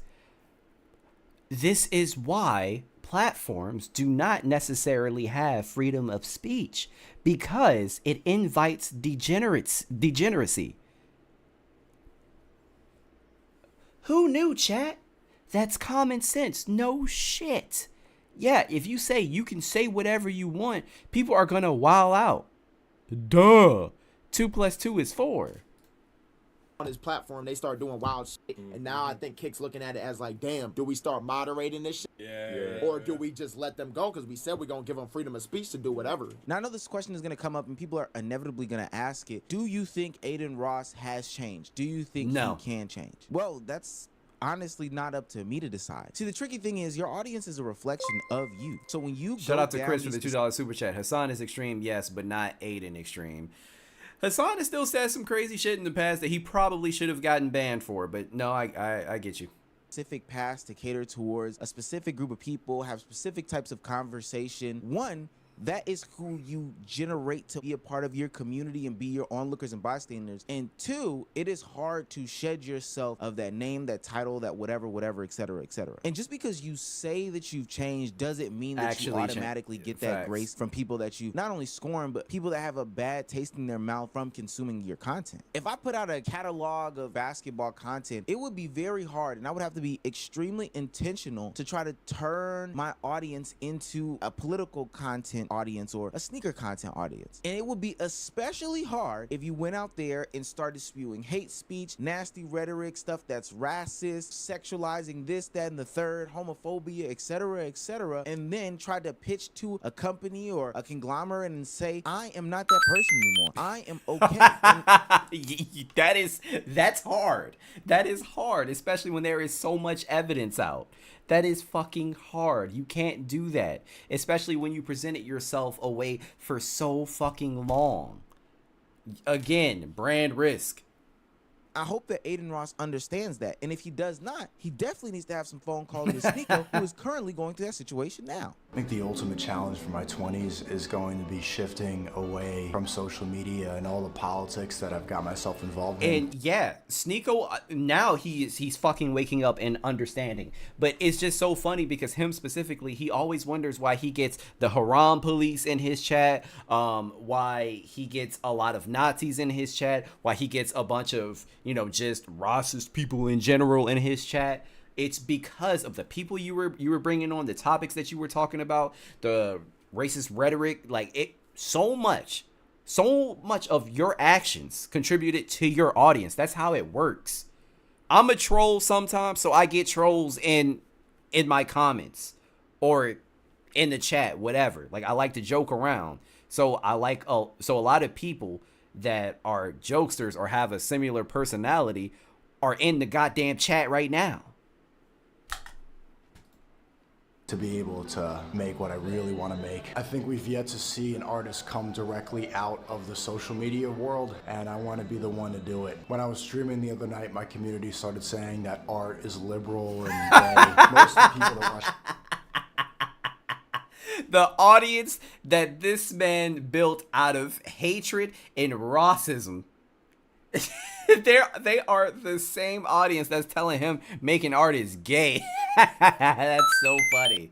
My streams only like movies like The Joker, Fight Club, The Matrix. And I can remember a couple months ago when Sneako was trying to branch out into other forms of content creation or shed some sorts of names and stigmas, how he was getting called all types of slurs in his chat, all types of racial epithets, just all types of disgusting things. But all I can sit back and say is that's the audience that you've cultivated. What People I have say. totally gotten off of you. And they don't have to give you a chance to come back. Which leads me back to Adin Ross. See, I think Adin Ross was Well, an apparently, inspiration- Boy, it's apparently to a lot of content creators, streamers, and a lot of people have him as the GOAT, or at least that GOAT conversation. Now, my Mount Rushmore would be Rice, Adin, Tfue, and honestly, bro, Golden Boy, bro, probably you.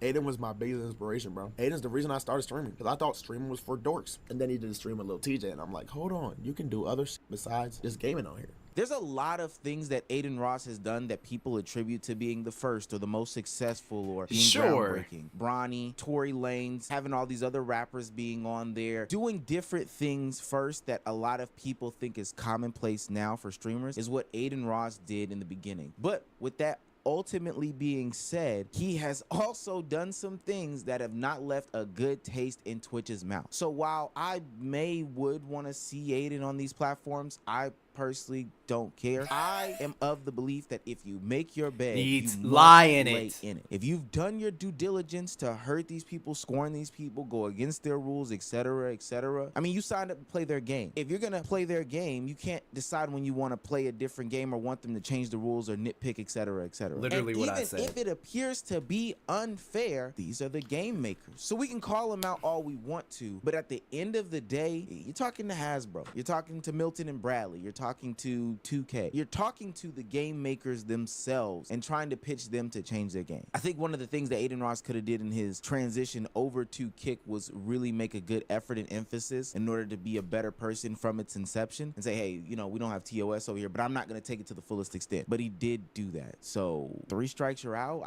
Whatever rule you want to play by. I don't see this ending well for Adin. And that sucks because he was young, but ultimately...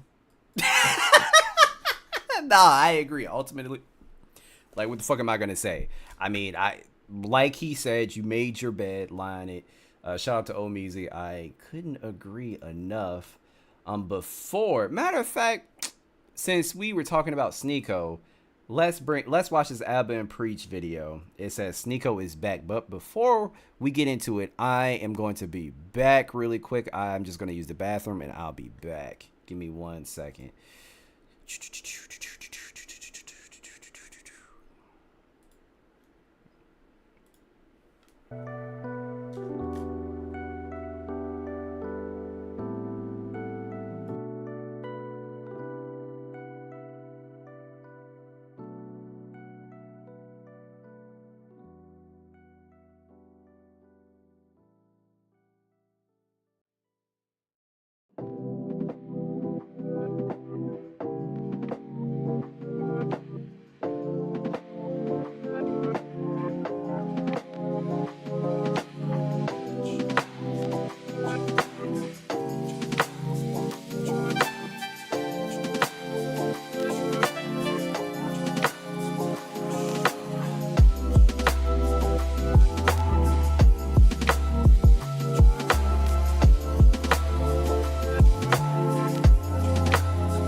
Why is it when I say I gotta use the bathroom, you guys automatically assume I got mud, but no.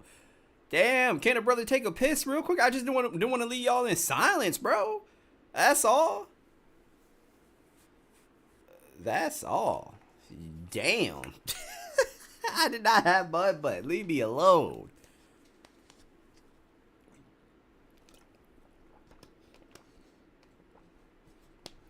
You think I took a shit that fast? First of all, any shit of mine isn't gonna be less than 5 minutes. No, that is a 12 to 15 minute activity for me personally.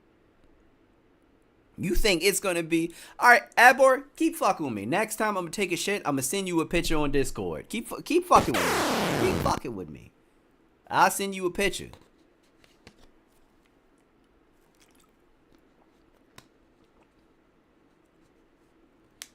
Am I pregnant? Damn, I can't pee? Like, y'all, like, damn, I ain't shit that quick. Those sounds like pregnancy shits. What, 10 to 15 minutes? Nah, man. It's just solid. Nah.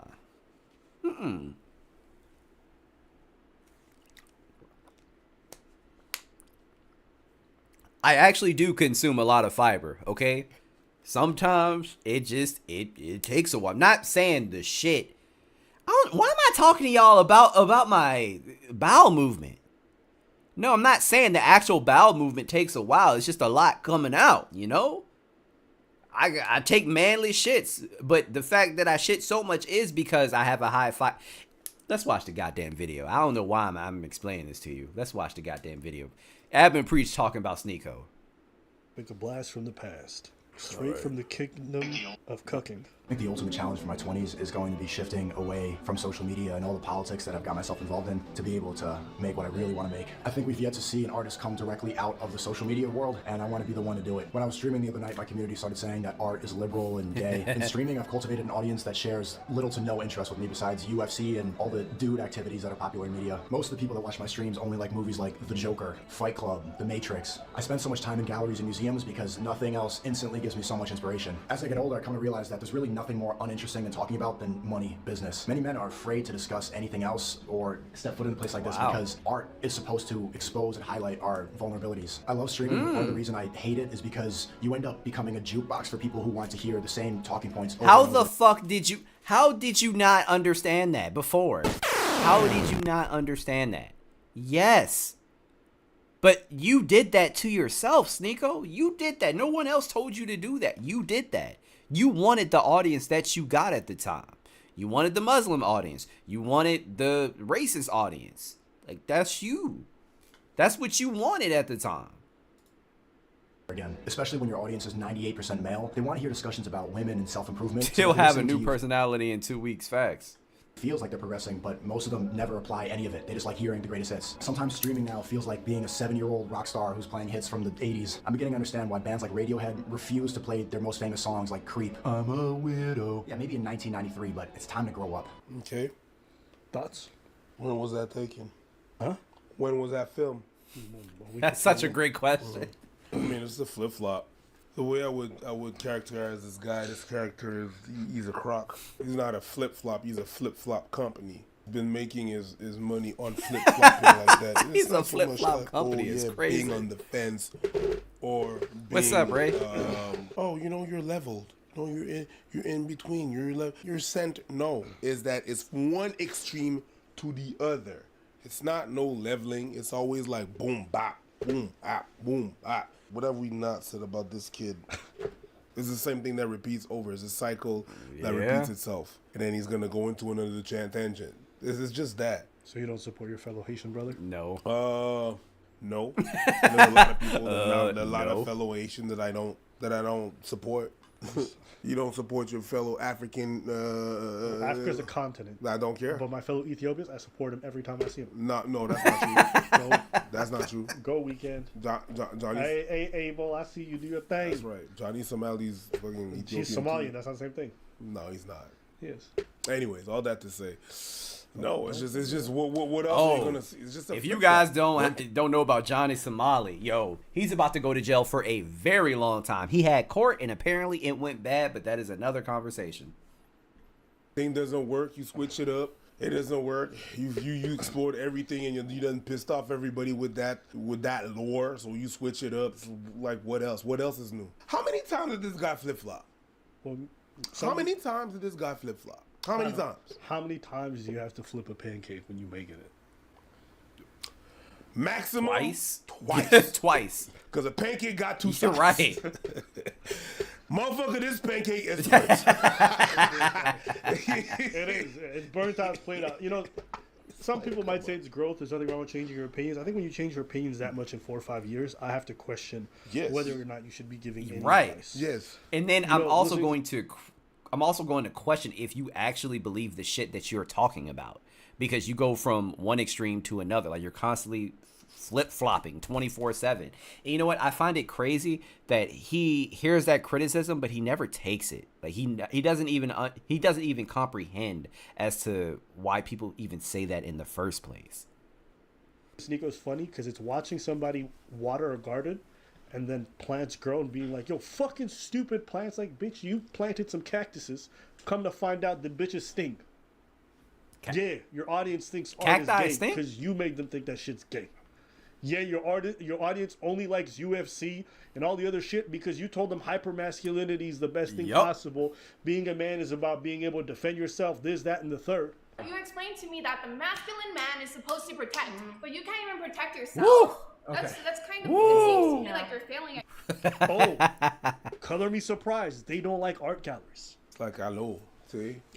Now you're doing the Muslim grift. And even if the people that are calling me a Muslim grifter, even if I am grifting and everything that I talk about is promoting Islam, it's a net positive for the world. Congratulations. Art in Islam, a lot of it is haram.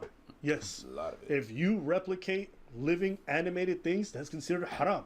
Like you're Damn. doing all these grifts and then you're getting mad at the I didn't even know that follow one. you for them adhering to the beliefs that you told them to adhere to. No. It's you are pissed off whenever they are not into something that you shame them into thinking.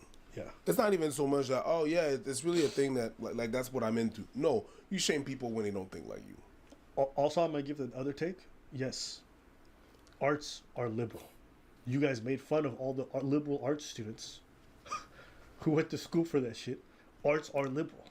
Great It's about fucking point. self-expression. It's about pushing boundaries. Conservatism is about the opposite of that. That's why all the greatest artists come from hyper-liberal places. Vast majority of the time, at least in them as personalities, they generally are. They think of your favorite artists. They dress flamboyantly. They dress oddly. They sing about things that are complicated, things that are taboo. Or even when they don't come from that, they are the polar opposite from where they come from. That's the definition of being progressive.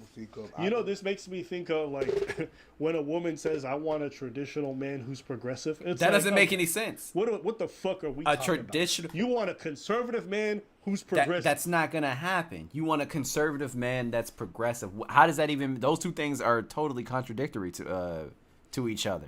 You can't have somebody that's progressive but also have somebody that's conservative. No, that doesn't make any sense. You want him to pay all the bills, but at the same time, you want him to tell you that go get a job, girl. You don't have to clean up the house. You don't got. It's like, how do you guys? You are the exact same thing. You cultivate a conservative audience. You're shocked when they don't like liberal things. You know, it's not liberals telling you not to play video games. It's conservatives. You want something that is washed. That's when you say something like that. You want something that is washed. Yeah. I want a white nigga. To be washed. Chances are. No. It's crazy watching this guy's talking about. I go into an I art want a gallery. white Yeah, nigga. It's your audience is never going to go into an art gallery. Or not. Vast majority of them are not. When have I ever heard anybody in these red pill spaces ever talk about the fact that they go to art museums, that they have any kind of culturally enriched lives? I've never, ever heard about any red pillar talk about music, art, or anything of the sorts. Probably because most of them think that shit is gay. Going to the gun range. Yep. They talk about training for a boxing match that's never going to happen. They talk about all kinds of goofy ass shit. They talk shit about sex workers and then they get them pregnant behind closed doors. It's all a facade. And The pictures of Myron and Walter with the low opacity is hilarious. Talk about training for a boxing match. It's never gonna happen. They talk about all kinds of goofy ass shit. They talk shit about sex workers, and then they get them pregnant behind closed doors. It's all a facade. And Sneako's coming here talking about, oh, my audience, they just want to hear me talk about women and dating and self-improvement, but they never want to self-improve. Yeah, we told you this movement is a scam. All this talk about self-improvement is all a facade. It's like it's LARPing for red pillars, you know? It's like when those little niggas go in the park and they grab a sword and shield and pretend they're a warrior. You guys are pretending you're like some kind of version of masculinity that's really supreme. It's not real. None of it's real. Everyone pretends in this field. And that's why you get called gay for dancing. Yep. But somehow sleeping in bed with a bunch of dudes is not gay. Nah, man, look. It's not gay at the same. Look, it's just boys. It's not gay. Look, there is nothing wrong with hugging your homie and being excited and kissing him on the mouth. There's nothing gay about it. There's nothing gay about it. It's totally fine. Fresh and Fit said it's fine. They said you just never been in the army. You've never played any sports. You know, it's just boys being. That's boys. All. It's fine. It's completely normal. Okay, to hug a man from the back so that you can really feel, you know, his back and his chesticles too. You feel me? Yeah. Nothing wrong with it. It needs to make sense. No one is even pretending it makes sense. We're all just pretending it's all. I'm like, okay, none of this makes sense. But you can't deny that you play into the nonsense. You cultivate the nonsense. Then you gonna sit back like, oh, why are these audience members, all they want to do is hear me talk shit about women? Yeah, because you guys made that the main selling point. You cannot provide anything other than pussy. That's all you got. You got a mouth, you got pussy, but that's it. No woman wants to be in an equal relationship. Women are submissive. They're here to nurture, and we're here to provide. You guys cultivated a gender war, got them all inflamed. Come to find out, these guys don't want to talk about anything other than shitting on women. I, for the life of me, think the red pill movement has got to be one of the funniest things, and all the people who are adjacent to this, from Andrew Tate to this fucking goofball, every single one of them, I find them highly entertaining because they cultivate these areas and then they get surprised Pikachu face when it blows up in their face. Andrew Tate out here talking about how he trafficked women, how he pimped them out, treating them like hoes. Now, what does he want to do? I'm a great Christian, or I'm a great Muslim man, treat women with respect. It's like, Cap. Guys, did y'all not hear yourselves? You guys not even gonna address what y'all said? No? Okay, we just gonna pretend you're something different? Okay. And you know what? That's the part that I don't understand. That is the actual part that I do not understand, because they will say a lot of this disgusting shit and then they'll act like they never said it. Like Andrew Tate acts like he never talked about assaulting women.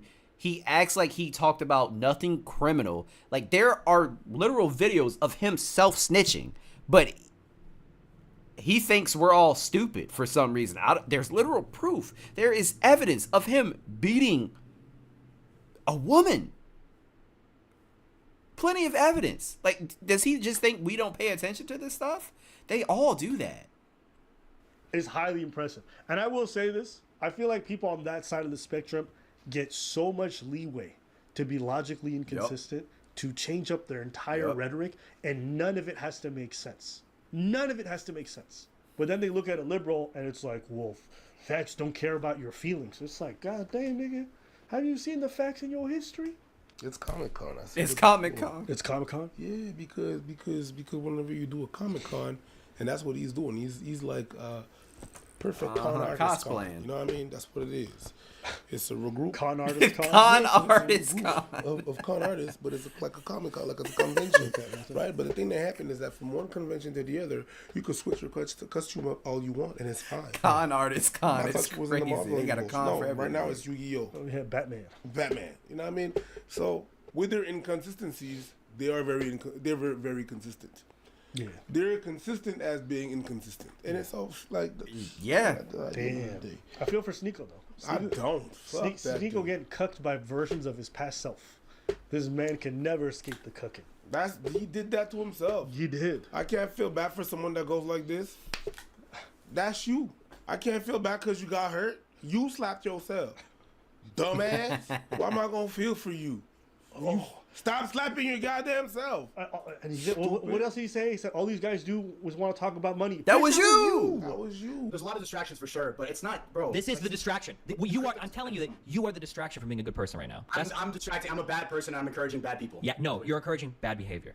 I want to be the master of my own universe. I want to be the best person I can be and be able to buy whatever I want. How are you the master of your own universe when you see something flashy and that's what's pushing you to earn more money, to open more e-commerce? Great You're the point. male Kim Kardashian. That's the whole point. Telling people that they need to, you got to start a business, you got to do e-commerce, you got to get 20 girls, you got to get the cars, you got to get the buildings. Kim Kardashian is encouraging, like, you get famous for nothing, to be a thought, to just put on makeup and say nothing and you can be famous. I'm encouraging people to be the best version of themselves. Be famous for nothing and being a thought. The male equivalent to that is saying, try to make a YouTube channel and be funny and trade crypto. It's the same thing, but for men. You were telling people the most important thing is accumulating wealth. See, I miss that Destiny, man. I really do. I miss the funny shit. That was my favorite Destiny era. I miss that Destiny.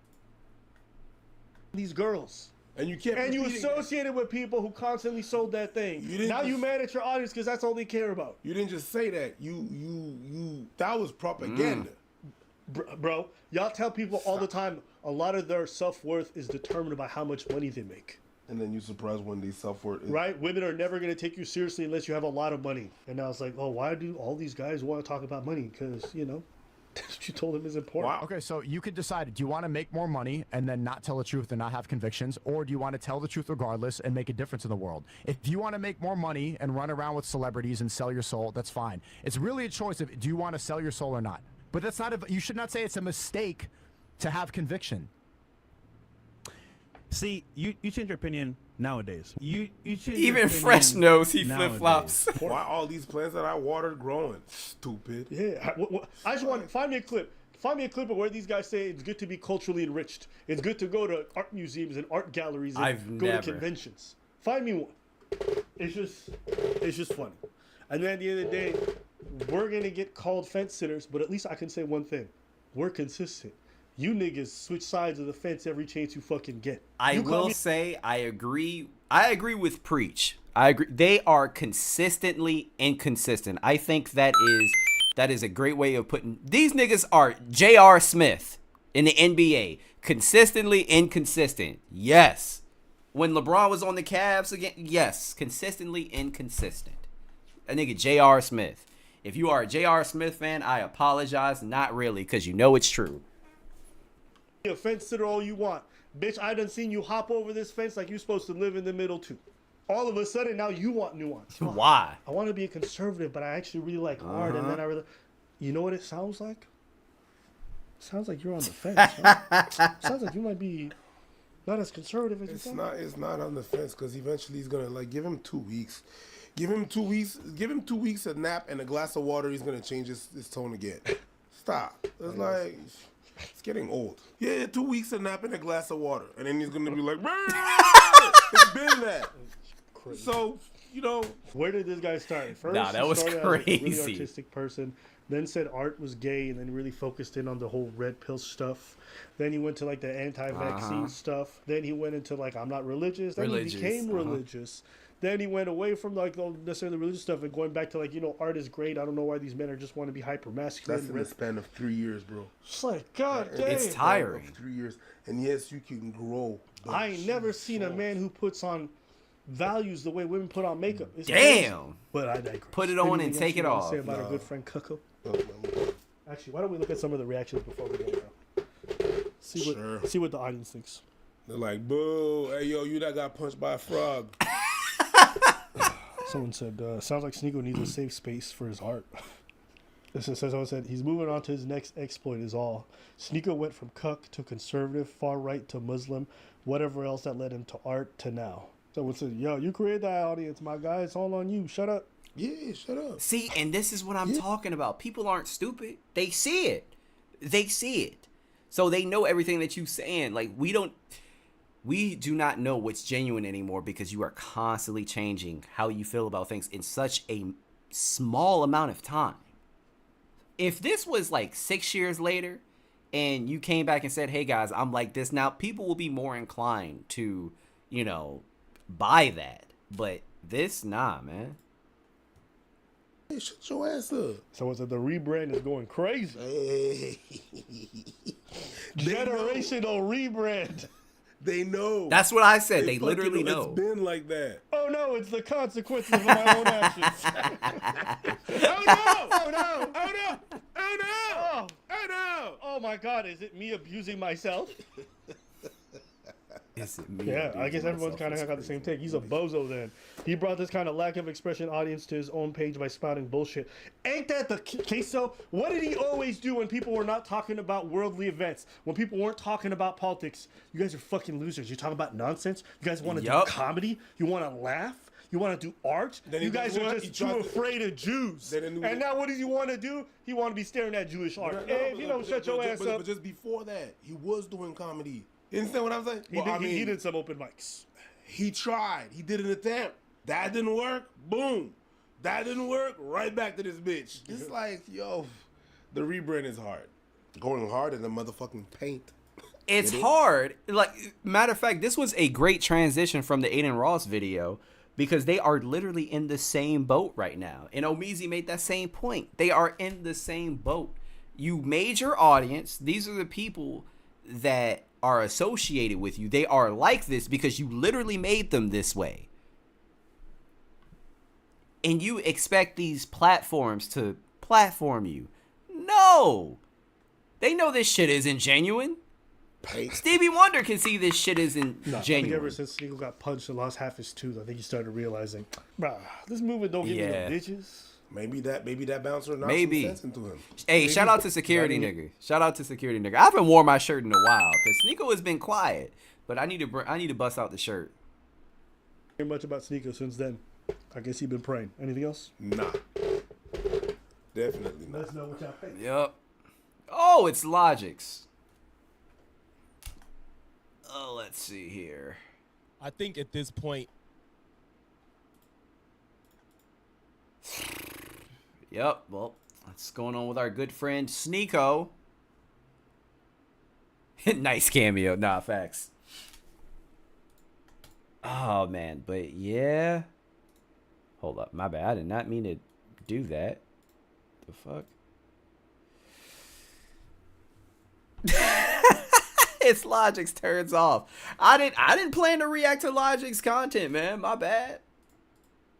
My bad. But that video was fire though. If you guys want to watch Logic's video about the Daily Wire, make sure y'all tap in. I feel the same exact way. Daily Wire is a piece of shit. Piece of shit. Well, one of the last videos that we have to talk about is a Moist Critical video. He's talking about Casey Anthony. And if you guys are not aware, Casey Anthony randomly popped up on social media for whatever reason. And she said she's going to be an advocate for women's rights or something else. I don't know. Let's listen to what he has to say about this situation. Because Casey, if you're too young to know who Casey Anthony is a mother that basically unalived her child and she was able to get off. She did no jail time, but she 1,000%, all the evidence pointed towards her of unaliving her child. She wasn't even the one to report her child missing in the first place. Yeah, she's a terrible human being. Sorry, I should have explained who Casey Anthony was before I got into it, because I know some of you probably don't know.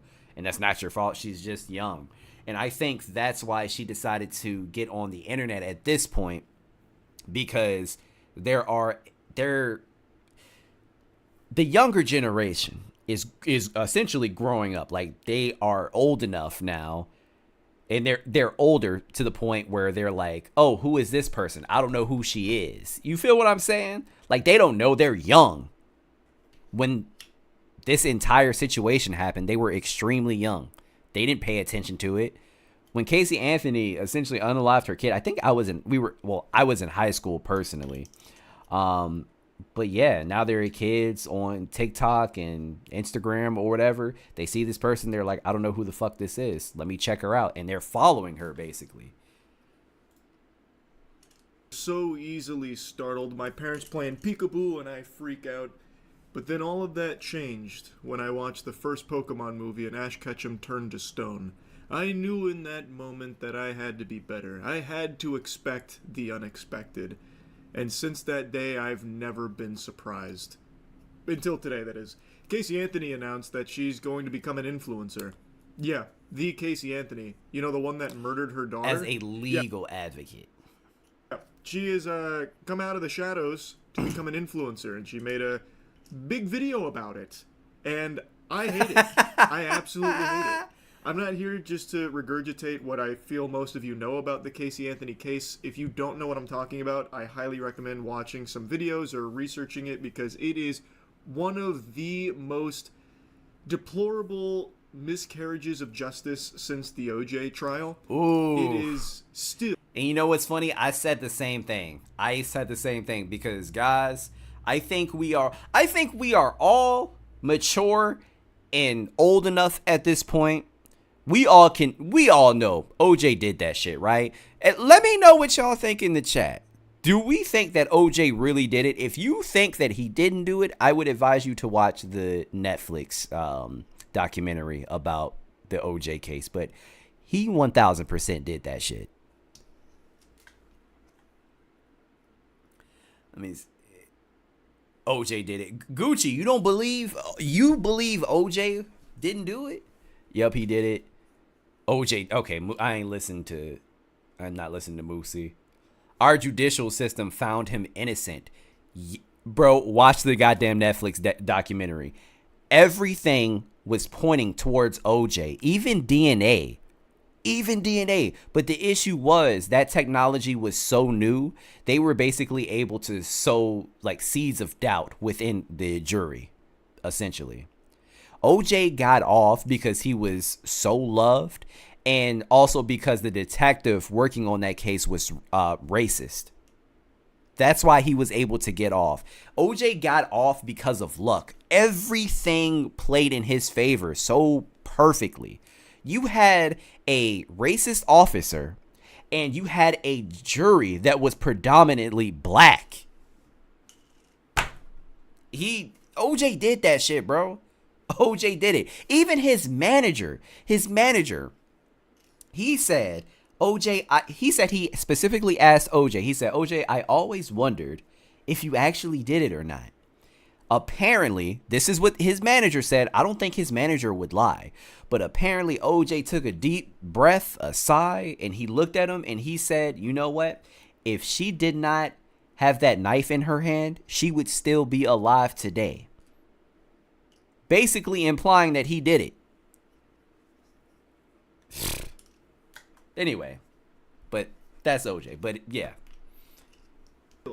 Infuriating. We're sweat to death. Okay. Today is Saturday, March 1st, 2025. This is my first... You know what's pissing me off, bitch? Why are you crooked? Why are you crooked? You like that chick off of Love is Blind that everybody been making fun of. Why are you crooked? Damn, you want to be an influencer, but you don't even know how to properly record? Like, I understand if you want to record on an angle, but do that.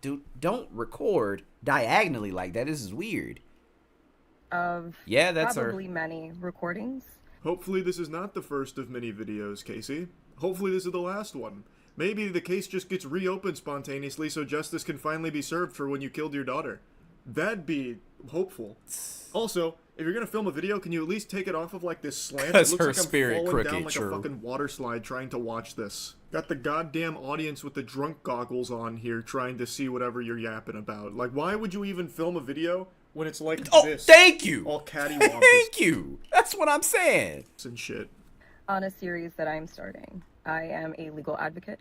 I am a researcher. I've been in the legal field since 2011. Really? I've been in the legal field since 2011. What you mean by that? What you mean by that? And guys, also, I want to let you guys know that for those of you that do not know who Casey Anthony is, she unalived her child because she didn't want the responsibility, because she wanted to party. She spoke of her child as such an inconvenience. She wasn't the one that reported her kid missing. And her car apparently smelled like an unalived body, and her own family told the police that her car smells like an unalived body. Statement. In the legal field since 2011, eh? What happened in 2011, Casey? Oh my god. It's just kind of sickening because she's just gloating about it. This is like a victory lap about how she got away with murder and now all of a sudden she's a crack shot legal advocate. I already said I wasn't just going to yap about her case directly, but I can't help it since she just kind of brought this up here. She didn't do shit. Her lawyer worked her like a goddamn flesh puppet like it was a ventriloquism act. Her lawyer is an evil mastermind who was able to convince a jury of lobotomites that they had been emotionally compromised by everything they had been hearing throughout the trial. Meanwhile, he was emotionally manipulating the jury to throw doubt in there so that way they would reach this impossible verdict. He pulled off the most outrageous Hail Mary. Casey didn't do shit. She also got very lucky that for some reason her searches weren't really used in court, such as things like foolproof suffocation methods. Casey Anthony is Didn't she also look up like chloroform, like how to make it? Fucking Phoenix Wright level legal advocate. Her lawyer is the one that made the deal with the devil to get her acquitted on this. Okay. And in this capacity, I feel that it's necessary, if I'm going to continue to operate appropriately as a legal advocate, that I start to advocate for myself. Boo! Boo! Boo! This nigga's, I don't know, I do not know why I find him funny sometimes, but his dry humor is just like, it's not funny to the point where it is funny. I don't know if that makes any sense. And also advocate for my daughter. For those of you who don't know, my name is Casey Anthony. My daughter is Kaylee Anthony. My parents are George and Cindy Anthony. This is not about them. This is not in response to anything that they have said or done. This is not about them, but I'm going to mention them right here. Okay. That's not to say that I'm not going to respond at some point to some of the things that they have said and done. The whole point of this is for me to begin to reintroduce myself. Like introducing poop to a toilet. This is not the first time she's tried to reintroduce herself. She should be reintroducing herself to a prison cell for murdering her daughter. She did try and get her name back out there a few years ago with a Peacock docuseries called Casey Anthony Where the Truth Lies, I think is what it was. And it was her telling her side of things. And to me, it feels like she uses her name and infamy as a money-making tool. Yeah. So now she's once again using her name and infamy as a means of having a platform online to become an influencer to make money off of her name and infamy. And what's sad, it's working and will continue to work.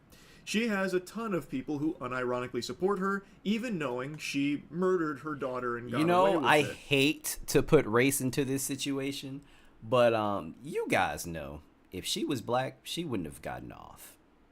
She wouldn't have gotten off at all. It must be, being white must be crazy sometimes. The amount of privilege that some of these people have is insane. Literally got off with unaliving her own daughter when all of the evidence pointed towards her.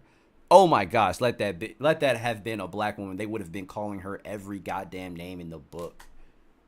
N-word included, along with monster and everything else that you can think of. They don't care. That's the current climate of things. It's become very clear that no matter who it is or what they've done... I do wonder if it's mostly men that's attracted to her. That's a good question, Logix. I have no idea. I don't know. There could be some, some carpet munchers that are very attracted to her. I have no idea. I have no clue. As long as their name made it to a news headline or got spread around in some way, shape, or form, that person will have supporters. Fucking O.J. Simpson, before he kicked the bucket... Oh, you mean that supporter content? Yes, I feel like it's mainly women that are supporting her content. Probably, yeah, we can have a look. Brief bout as an influencer. Like, it doesn't matter that she killed her daughter in the eyes of these absolute fucking troglodytes that just for some reason want to champion anybody at all. Jesus Christ, Terrence. Terrence said, you won't have to worry about her keeping the baby. God damn, that was a very dark joke. Oh boy. Both damn. Personally for me, but in a very professional dark capacity. Moving forward, the majority of what you will see will be me speaking in a professional capacity. My goal is to continue to help give a voice to people, to give people tools and resources that they can utilize so they actually know where they can turn to. So with that, please join me on Substack. No thanks, Casey.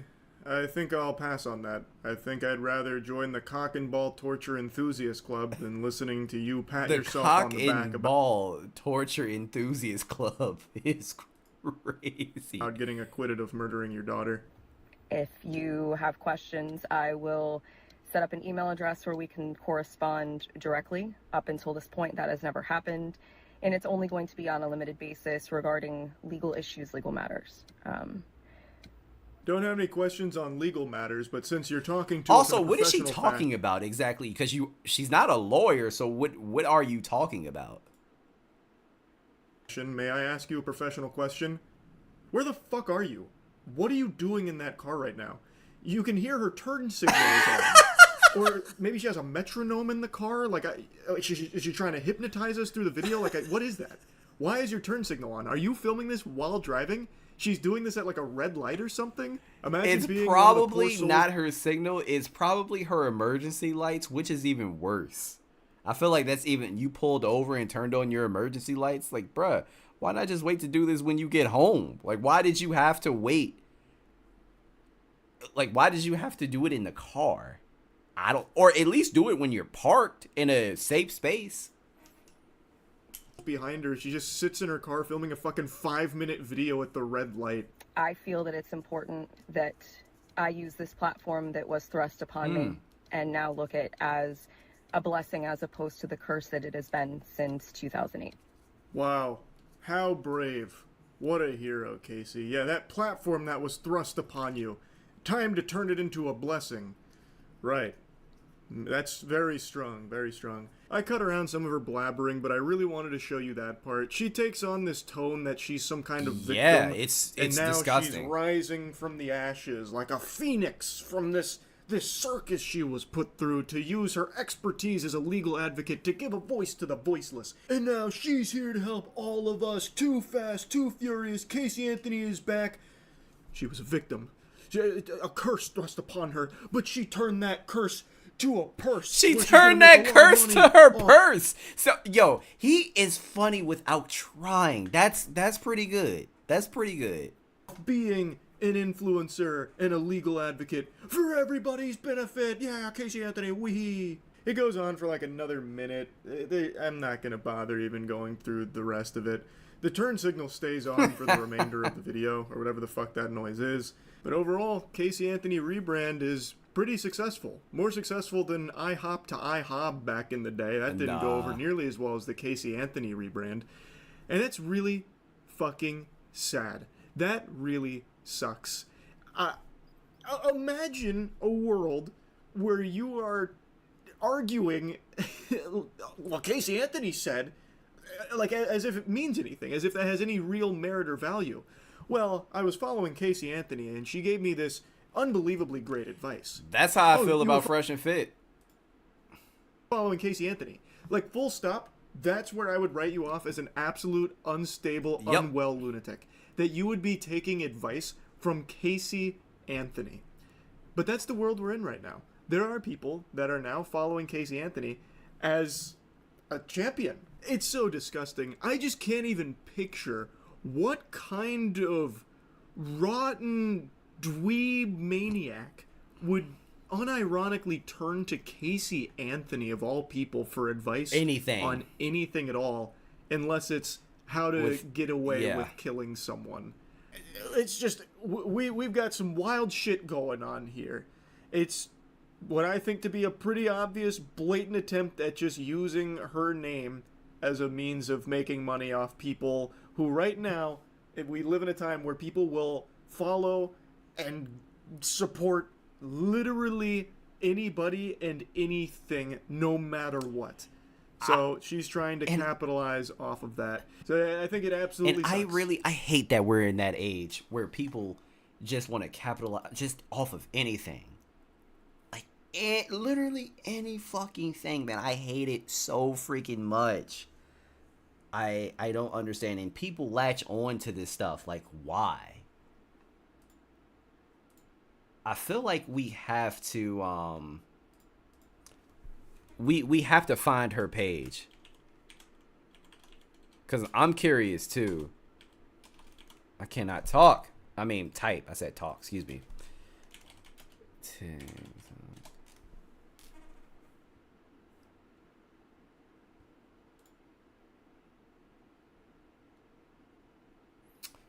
I don't even know if I can find her. Casey Anthony.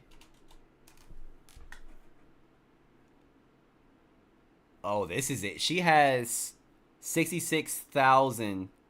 Wait a minute. So did she delete it? Look. So I found this. This says Casey Anthony on Substack, and I clicked on it. Oh, it says log into TikTok. Give me 1 second. I'll log in.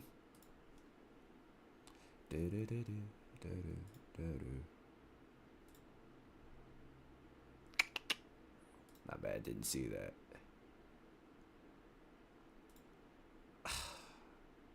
When's my birthday? My fucking business. Like, why the fuck you need to know all this information?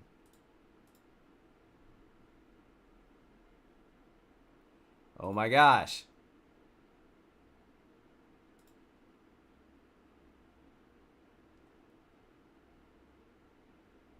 Okay, let's look at some of her comments. Oh, comments are turned off. Damn it. So I won't know I did all that just not to know. All her oh, what a goddamn oh, you fucking coward. Oh, you coward. Wow. Of course she turns off the comments, because why would she? She unalived her. Wow. Damn it. I really wanted to know. Wait a minute. Does she have Instagram? Why can't I type?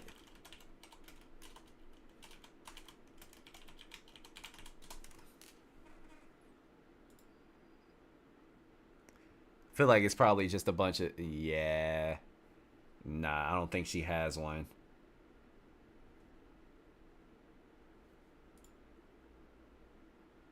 You know what's interesting? One thing that I always wondered about, like, people that get certain people off. How do you feel afterwards? Like, I always wondered that about lawyers. Like, you are defending somebody that you know committed this crime. All the evidence points towards them and it doesn't look good for them. How are you okay with defending this person, essentially? You know? I mean, yes, I understand that it's for money. Like, people will do anything for money. But that's, I don't think, yeah, Sandra, I couldn't do it either. Like, I would feel so terrible. Like, yo, for example, OJ, I don't know, all the evidence pointed to him, but they were able to get him off because of extenuating circumstances. Not because he didn't do it, because he did that shit. He did it. There was actual DNA that pointed towards him. So I'm just like, how can you be okay with that? These people don't have souls. Yeah, especially if you get someone off and they go do harm to somebody else. I agree. I would feel like crap. No. I'm not going to say that most lawyers are morally corrupt. No, I'm not going to say that at all. Because there are a lot of lawyers that basically work within different fields. Like, you have lawyers that work under intellectual property. You have lawyers that work specifically for construction. Like, you have a lot of different types of lawyers. And I've previously worked with over 8,000 lawyers. And I've met a lot of different kinds. So I'm not going to say all lawyers are crooked. There are some. There are a good portion of them. There are, like, genuinely good people. You feel me? Now, if we're talking about defense lawyers, then yeah, some of them are a little shisty. Yeah, within the legal realm, sure, you could say that. Matt Murdock is a pretty good lawyer, I hear. I really need to watch Daredevil, man. Yeah, I really do need to watch Daredevil. So many people are saying that it's good. Why did my brother Ray said that it had him upset? I'm like, damn. Like, what happened? Everybody saying it's good. All right, cool. Yep. I'm making it a point to watch it this weekend. So at some point tonight or tomorrow, I'm going to fucking watch it. Nah, Daredevil, the movie was a classic. Was it bad? Yeah, but it's a classic.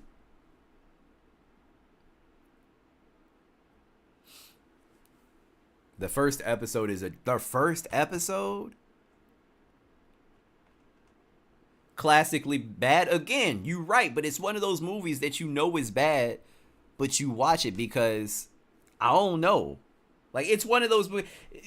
Somebody give me another example of a movie that's bad. We know it's bad, but we keep watching it. Like, I feel like there are some movies like that, but I can't think of any off the top of my head right now.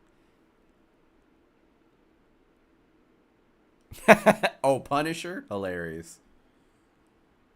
Yeah, there are some movies that I'm like, this kind of... Oh, Tubi movies. Oh, the first Transformers is a good example.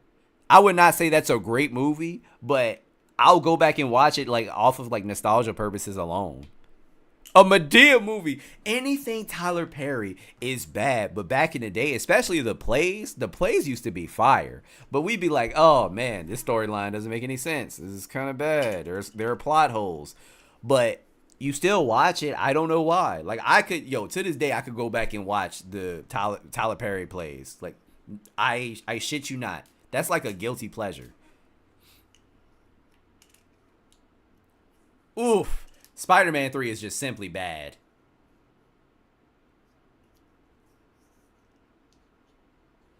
Let me see. Transformers movies are a guilty pleasure. I agree. Oh Lord. What were you about to post? I mean, just put it in the Discord or just tell me.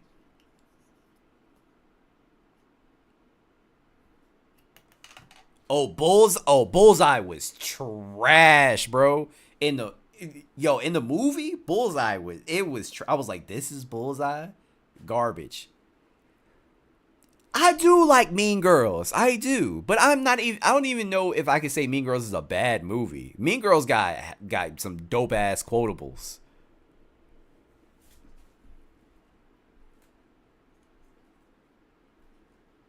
Yeah, I just got really good quotables from Mean Girls, but I wouldn't say it was bad.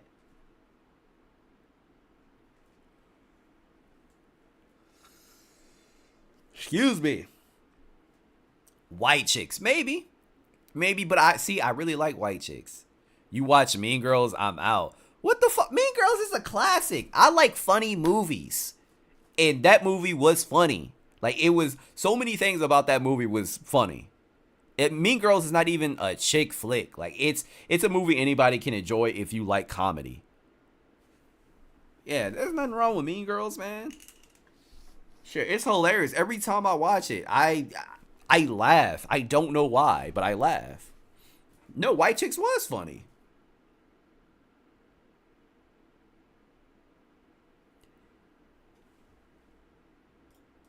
Oh shit, I forgot to check something.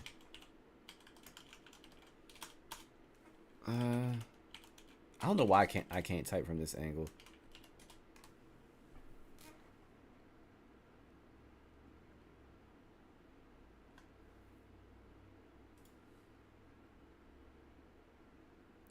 Sandra said anything with Denzel Washington's son is trash. That's very specific.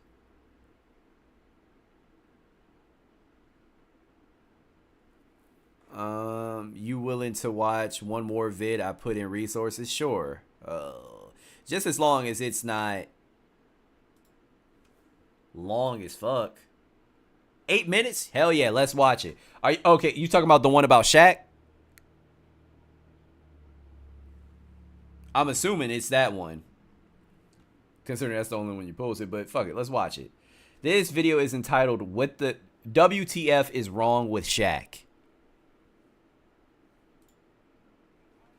The title of this video is going to be WTF is Wrong with Shaq. And there is a long list of answers to that question. I eventually, and probably in the short term, plan on making a Shaquille O'Neal hater manifesto similar to my Kevin Durant video.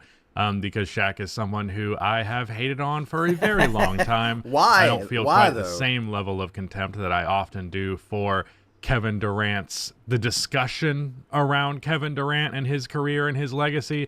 But in terms of players and people as players that I actively dislike, I actively dislike Shaq. I would actually enjoy, like, talking or hanging I want out to with know Kevin why he dislikes Shaq.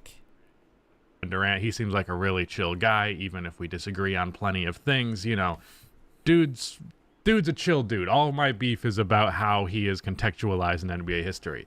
Shaq is a freak. He's a weirdo. I don't like him. He is one of the biggest egos that I have ever seen, which is incredibly ridiculous given that so much of it comes from stuff that is entirely outside of his control.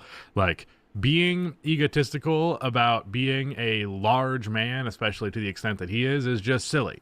I could tell you that because I did it for a while, being just 6'3", which is much sillier than if you're 7 feet tall. But, you know, you weren't given being 7 feet tall as something that you worked for. You were just given that, and then you dominated everybody, and you were like, wow, these fucking bitches can't handle, you know, why weren't you born 7'2", idiot?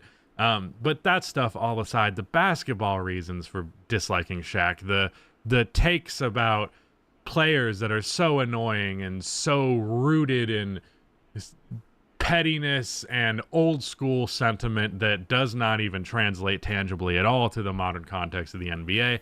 All of that stuff aside, what truly gets me about Shaq is the stories you hear about him as a teammate. This is not the first time we've heard any such story. Look, to be fair, I haven't heard about any stories about Shaq being a teammate. I don't think. He is very monotone. I agree.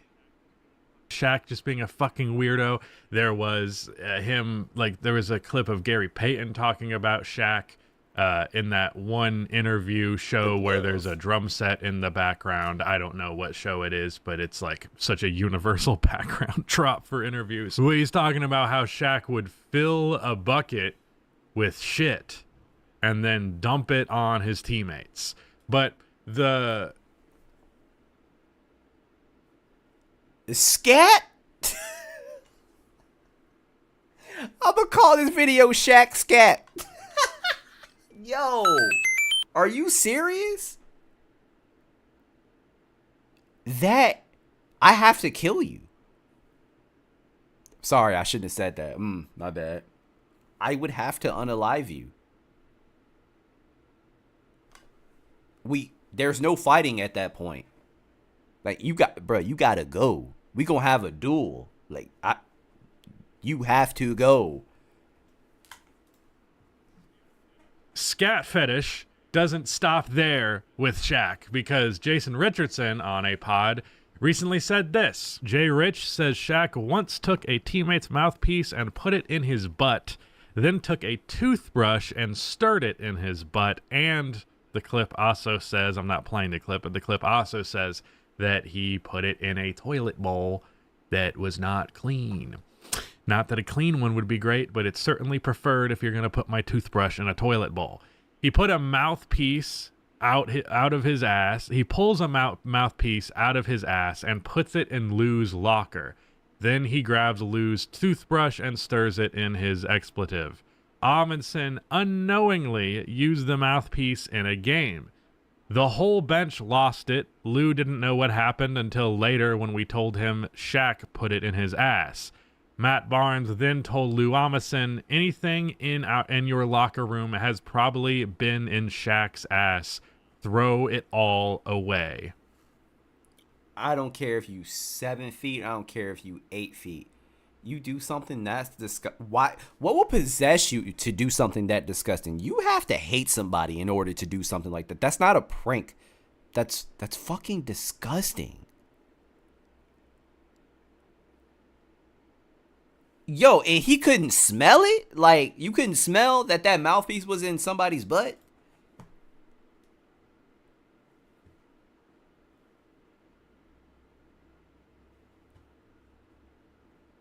Yeah, you gotta go. Huh? What? I don't know if it's real. Apparently, this is coming from obviously like famous basketball players. We don't know if it's true, but I feel like it's safe to say like it probably is true. If it's coming somebody that played with him on the same team in the NBA, then yeah. There is a certain category of dude who thinks the most vile, uncomfortable stuff that they can possibly conceive of is just the funniest shit in the world, which is weird because this type of stuff is known historically for being a white man's game. You know, putting... It's funny because it's true. Your dick on your friend's face while he's asleep for a sleepover, shit like that. Like, that is... If there's one thing I know, it's white people shit, and that's white people shit. But Shaq has adopted this part of our culture as well, I suppose. This is bordering on criminal. Now, I couldn't tell you the exact degree of the crime that happened here, but I guarantee you if Lou Amundsen chose to sue Shaq he would over win this that shit. That's easy. in civil court, he would have won some fucking money. Okay, this is so many levels of unacceptable, and like I understand that hazing is a part of NBA culture, but you don't hear stories like this about anybody else but Shaq. This is a criminal level of not caring about doing fucking horrifying things to your fellow man, like a next level of disrespect. And the thing is, like, Gary Payton to an extent, Jason Richardson especially to an extent, shares these stories as though these are endearing, funny, behind the scenes moments of the NBA. Like, oh, wait till you hear this story. This shit's horrifying. There's nothing about this story that's endearing in the slightest. I feel horrible for Lou Amundsen and the unknown list of NBA players through history who have apparently put something in their mouth that was previously in Shaq's ass.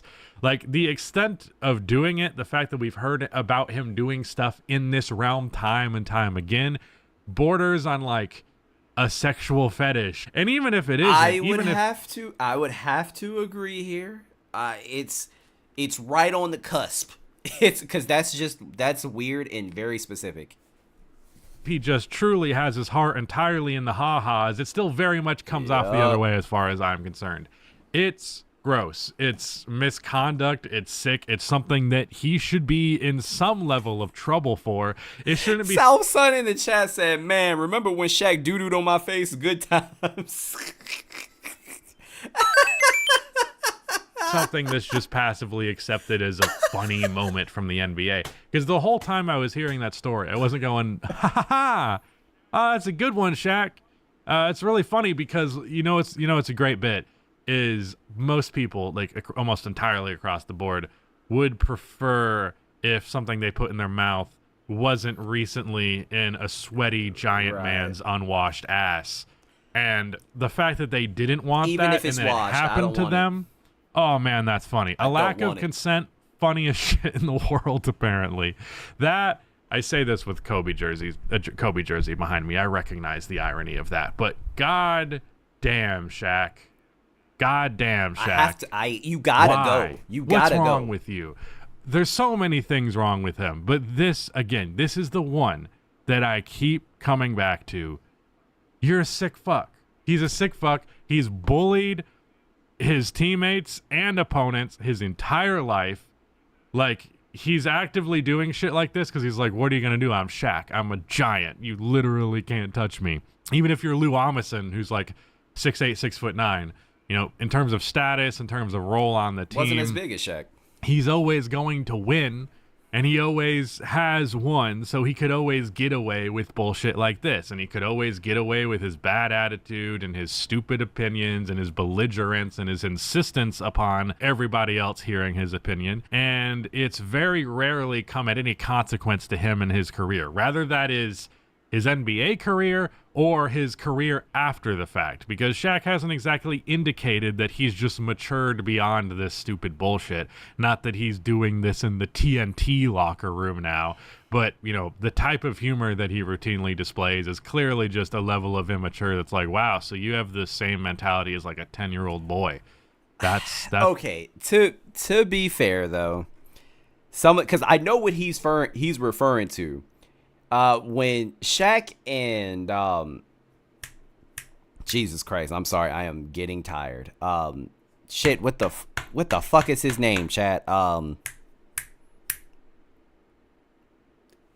and Charles Barkley. Excuse me. Fuck, I don't know why it took me so long to think about that. I am really tired, actually. Shaq and Charles Barkley, when they go back and forth, and it's. Yes. Is it childish? Yes. But it seems harmless because Charles Barkley would basically say some stuff that's like sus that you cannot avoid. Like, you can't avoid laughing at it because he keeps going and going and going. Like, Chuck be saying some wild stuff. It's kind of hard not to laugh because it just keeps progressing and getting worse. Jesus. Thank you, Nicole. Yeah, thank you. I don't know why Charles Barkley's name wasn't popping up in my mind, but yeah. I mean, I get it. Certainly something, Shaq. So yeah, what the fuck? I don't know what to say besides for what the fuck, and how many more of these stories are we going to hear? Like I said, there will eventually be a Shaq hater manifesto coming out, and we will do a deeper analysis. Yo, see, look at Adboard, them young boys coming. Charles Barkley. See, you say stuff like that again. Is it childish? Yes, but it's just fucking funny. Killer aspect of the subject, And but my everybody immediate laughs. reaction is what the fuck. What the fuck? I don't know what to think besides. My what the point in fuck. saying That's- that is basically that just because you have a childish sense of humor doesn't necessarily mean that you're